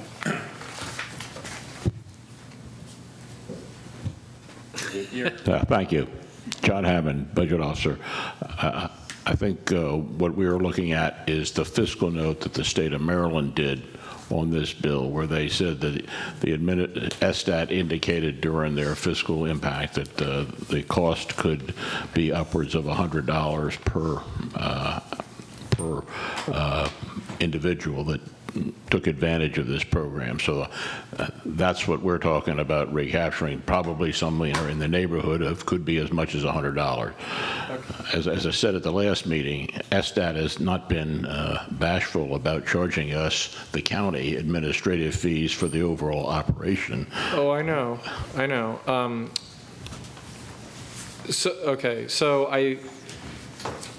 Is it your opinion that this new language significantly changes what the applicant would end up paying, or is this just clarifying and holding the county harmless?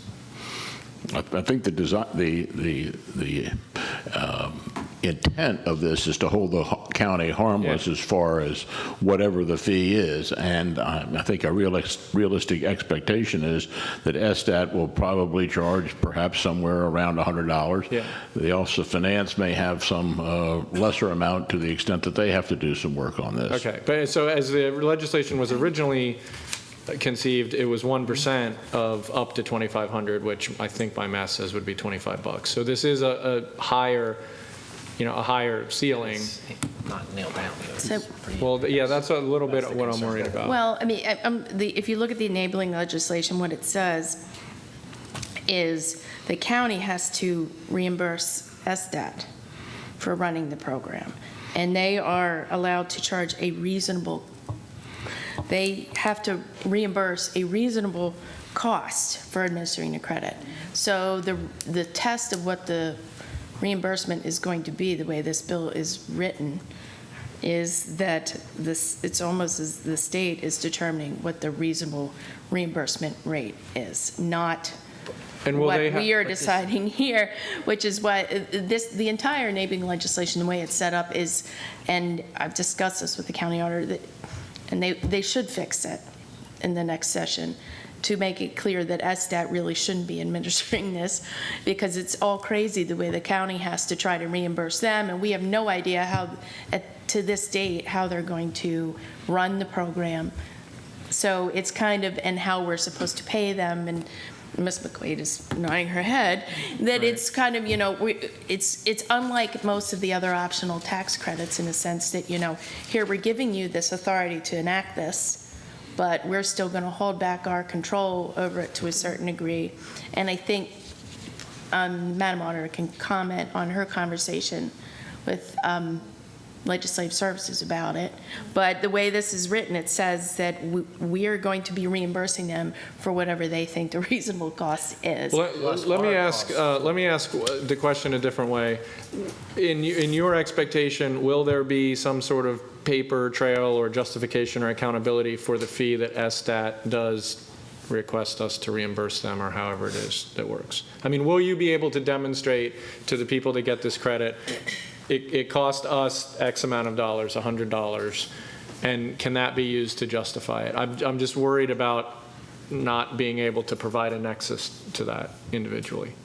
I would presume that SDAT's going to send a bill to the county. Okay. And that's what we would base the charge on, is what the bill is to administer the program. And so we just pass that along to the applicants, essentially. But this amendment, to clarify, Mr. Chairman, this amendment also says that we come up with, we being the administration, will come up with a fee as well to tack on to the fee. Am I reading that correctly? Equal to the cost. Equal to the cost to the county to administer the tax credit, including all fees or costs charged to the county by the State Department. Right, so it means that the county could come up with a fee for Ms. McQuaid and her work in her office, as well as, and they can tack that onto the fee that we get from SDAT, correct? That's the way I read it. That's the way it's worded. It's unclear whether that fee is part of the reasonableness of the fee. And I guess that's the concern, at least from my perspective. Mr. Hammond, I can't remember what the state charges for property tax bills in terms of their percentage. I mean, what do they charge for that? The state, what's? Yeah, isn't there a sort of administrative fee? Say, for example, a person elects to do the 2 payments for the property taxes. What's the fee on that? That's the county's administrative fee. Yeah, right. And what is that? It's a very small amount, and it's tied to the rate of interest we earn on our cash investments, because when someone makes a semi-annual payment, we don't get all the money up front. We lose the interest that we could earn if you paid all your taxes on September 30th. But I think the administrative fee, and I'll defer to Darcy, but it's I want to say 15 basis points or something like that. But it's a really very small. And so what's being used to determine the administrative fee to the county? Is it the actual cost of somebody having to do the work? Or is it just the compiling the information and sending to the state? Well, there's a recognition of the fact that we have to send out 2 tax bills. There's our additional costs to bill someone 2 times, and then the lost interest. That's the theory behind the ability to charge the administrative fee. We bill the state's taxes, the state's property taxes on our tax bill. We don't get a fee from the state for doing their legwork for them, unlike the state, who charges us an administrative fee of 0.5% to collect the amusement tax, or the fee that they charge us to collect our local income tax. It's a one-way street when it comes to dealing with the king. Okay, so do we feel not comfortable with 11? You want to pull it and fix it, or are we going forward with this? I think it would make sense to hold on this one. Want to hold this one, Bernie, and just make it happy on the next one? Make it right, or it doesn't matter? We can hold it, Mr. Chairman. I think our goal is to try to make sure, I think it was the goal of the council last time, to make sure the administrative fees are covered from SDAT. And I think the Office of Finance has done some calculations on what their best judgment on what their costs would be as far as administering the program, and it's a relatively modest amount, as I recall. All right, so we'll put another amendment. All right, so Madam Secretary, go ahead. Would you mind sharing what that is?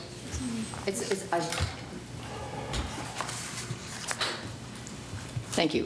Yeah, I think we estimated about $17,000, and personnel had a small amount also, which I think was about $7,000. Right. The finance gave me $17,000 and Office of Personnel $7,000 based on the legwork that they will have to do. Yeah, we're not sure at this point because SDAT hasn't told us, but we did an estimate of how much time we thought it was going to take for tax to And that would be administer it. for your folks? Yes. Not for SDAT? Just No, SDAT's estimate was about $100 a application, they thought. But we won't know until it actually What did passes. that break down to per person? Just Well, if you had 1,000, make it easy, if you had 1,000 people, those numbers were just $24,000, so that'd be $25 on the county side, and then SDAT is saying somewhere around 100 probably. would there be a problem with just stating what the county cost is in that amendment when it comes back, and then saying whatever the SDAT fee is? We're estimating. We don't know because SDAT hasn't really told us what we're going to be doing. Right, but we know what your cost is going to be. So That was an estimate, what our cost would be. I talked to tax and I said, how much do you think you're going to how many people are going to need to do this and how long are they going to take in order to administer this? But we really don't know what we're going to have to do to administer it because SDAT haven't even decided what it's going to be totally. So until it actually passes and SDAT tells us what their procedures are going to be, we won't really know. It could be more, it could be less. You know what I'm wondering is that if we're the only county that does that, are we going to get hit with the burden of most of the expense of this, or is it just going to be, a set price no matter how many counties do it, or if one county does it, it's still going to be per application? That's the interesting part. Like, they might dump the whole deal right on Anne Arundel County if we pass it, if nobody else decides to do something like this. Yeah, that's fine. Is that a possibility, right? Mr. Fink? The $17,000 that it costs the county, is that another employee we'll be hiring? Is that paid overtime? Is that? No, we said, what do we think it's going to take? How much time for the employees that we have working here to do that? But if we're already paying the employee, does it really cost us an additional $17,000? We don't know. We could possibly have to hire another employee. It just depends on the amount of time that we're going to have to spend administering this. Okay. Thank you. Mr. Chair. Mr. Trumbo. Considering this might need another scrub or some other thinking, I'll move to hold it. All Well, right, who else? We can withdraw. Do you want to withdraw Mr. or Chairman, hold? if it's okay with you, we can withdraw the Okay. amendment and we'll That's offer. That's fine. Who was the second? I think I was. Was it me? I'll take the blame. I withdraw. Okay, moving on. Madam Secretary, please read amendment number 12.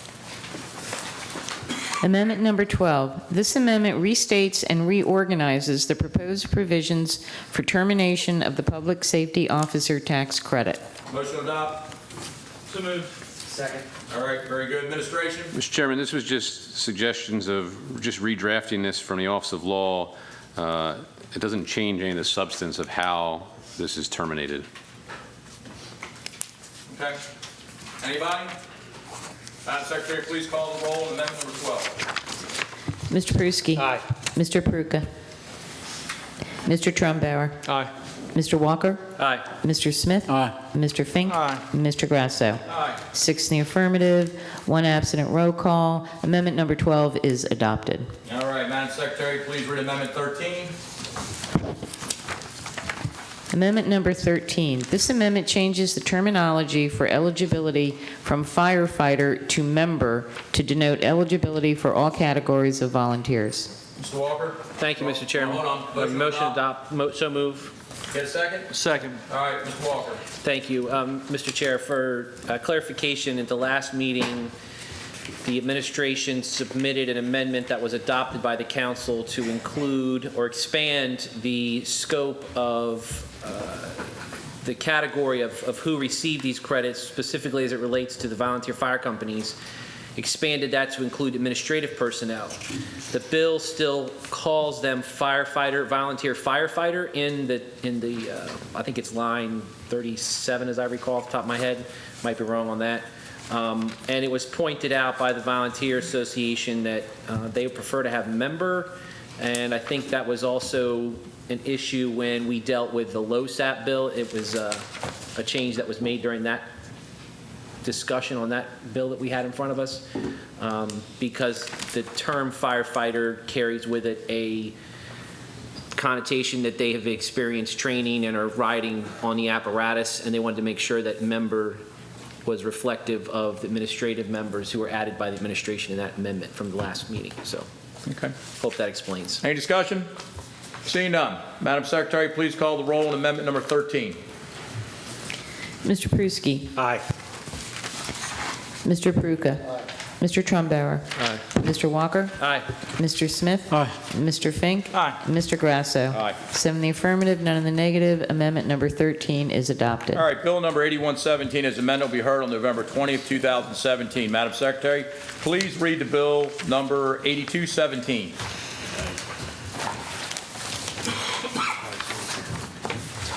Bill number 8217, an ordinance concerning zoning general development plan for Anne Arundel County.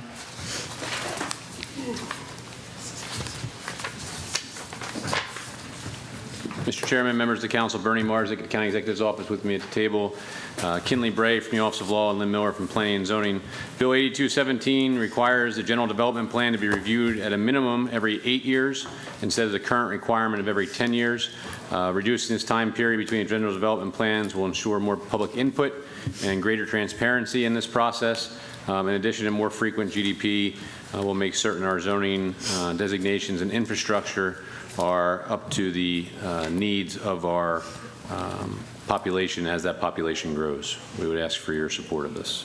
Okay, Mr. Chair. Mr. Trumbauer. Two questions for you, Mr. Marzik, and let me premise it by saying I support the bill. I'm just wondering, number one, how is that time measured? Is it the date that the previous GDP is passed versus the date that the next one is passed, or is it the date that it's some sort of process is undertaken? I mean, how do we measure the 8 years? Or in this case, right now, how do we currently measure the 10 years?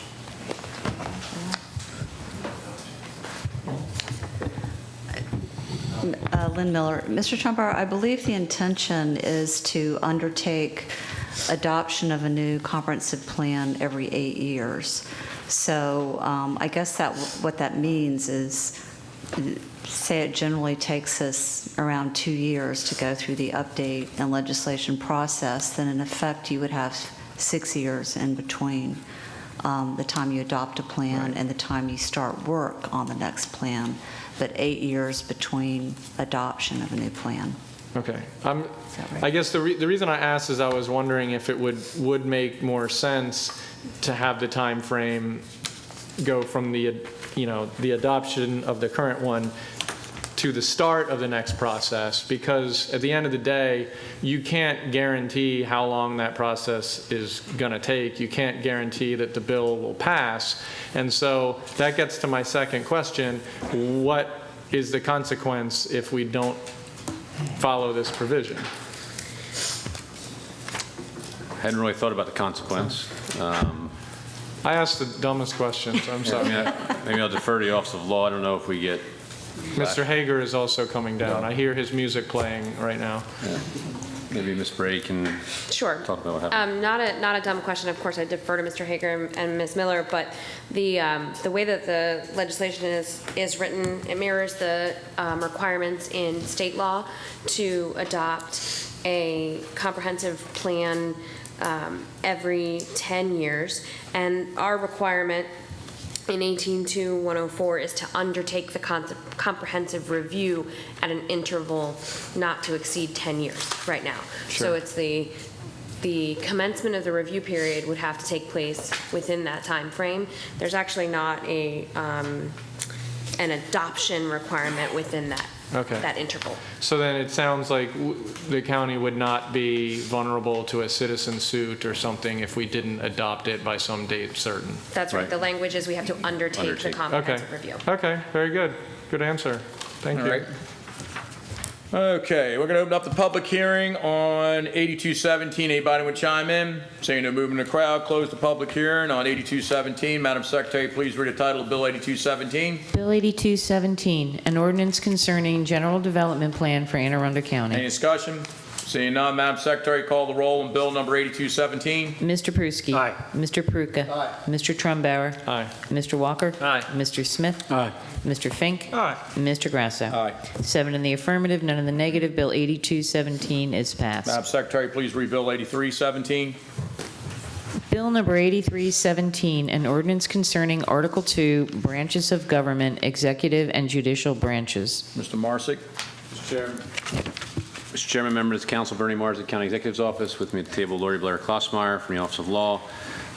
Bill 8317 is part of the County Executive's goal of updating the county code. We've brought different articles before you, and this is our update to Article 2, which updates the provisions and the positions in Article 2 to make it consistent with the current county practices. This bill is a result of Office of Law's review for form, relevancy, and accuracy. Article 2 focuses on the branches of county government and was last reviewed and recodified in 2005. This bill includes the additions of the Office of Emergency Management as an office in the executive branch, repeals certain provisions related to core groups, corrects the name of the constituent services, adding the compliance officer as a person assigned to the executive office, defines qualifications for certain positions, and clarifies that property taxes shall be paid on an entire parcel, even if only a portion of the parcel is being transferred. We will offer 2 amendments at the appropriate time. Okay. Mr. Chair. Sounds good. Go, Mr. Trumbauer. Thank you, Mr. Chair. Just a question about one of the provisions, and this was one of the bullet points in the auditor's letter, but I see we're deleting language around the requirements of the Director of Public Works. What prompted that? That's actually one of our amendments to fix that, because the charter has language laid out for the qualifications for public works. Okay. So that provision hopefully will be changed. So I asked about the one that you're changing. Okay, very good. Thank you. All right, very good. All right, I'm going to open up the public hearing on 8317. Anybody want to chime in? Seeing no movement, close the public hearing on 8317.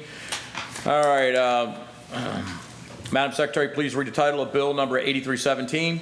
Bill number 8317, an ordinance concerning Article 2, branches of county government, executive and judicial branches. All right.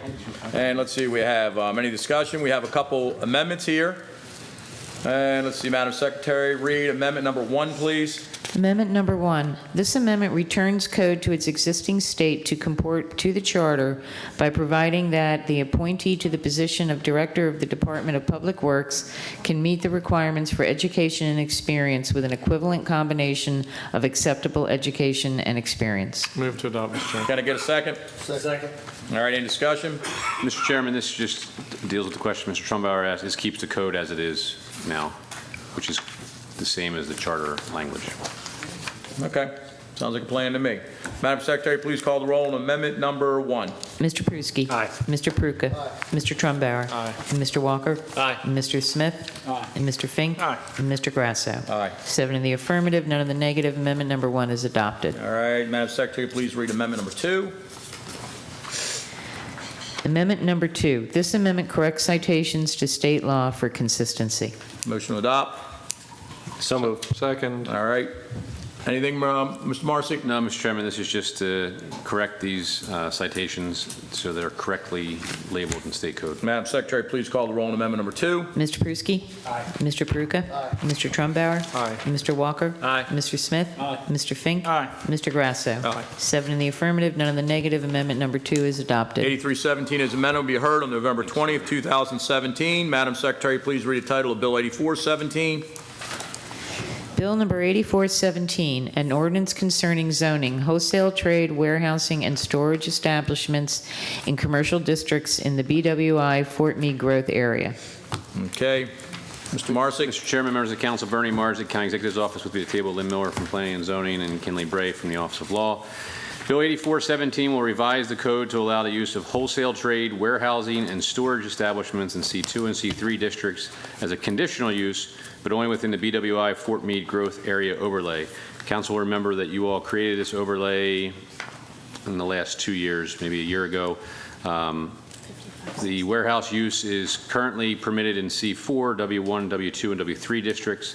The conditional use will include requirements for minimum lot size, bulk regulations, exclusion of residential units on the property, and a cap on outside storage. I wanted to thank Mr. Pruski and Mr. Smith for co-sponsoring this bill. Okay, that's nice. All right, so we're going to open up public hearing on 8417. Anybody want to chime in? Saying to move in the crowd, close the public hearing on 8417. Madam Secretary, please read the title of Bill 8417. Bill number 8417, an ordinance concerning zoning, wholesale trade, warehousing, and storage establishments in commercial districts in the BWI Fort Meade growth area. Any discussion? So hearing none, Madam Secretary, please call the roll on Bill number 8417. Mr. Pruski. Aye. Mr. Pruka. Aye.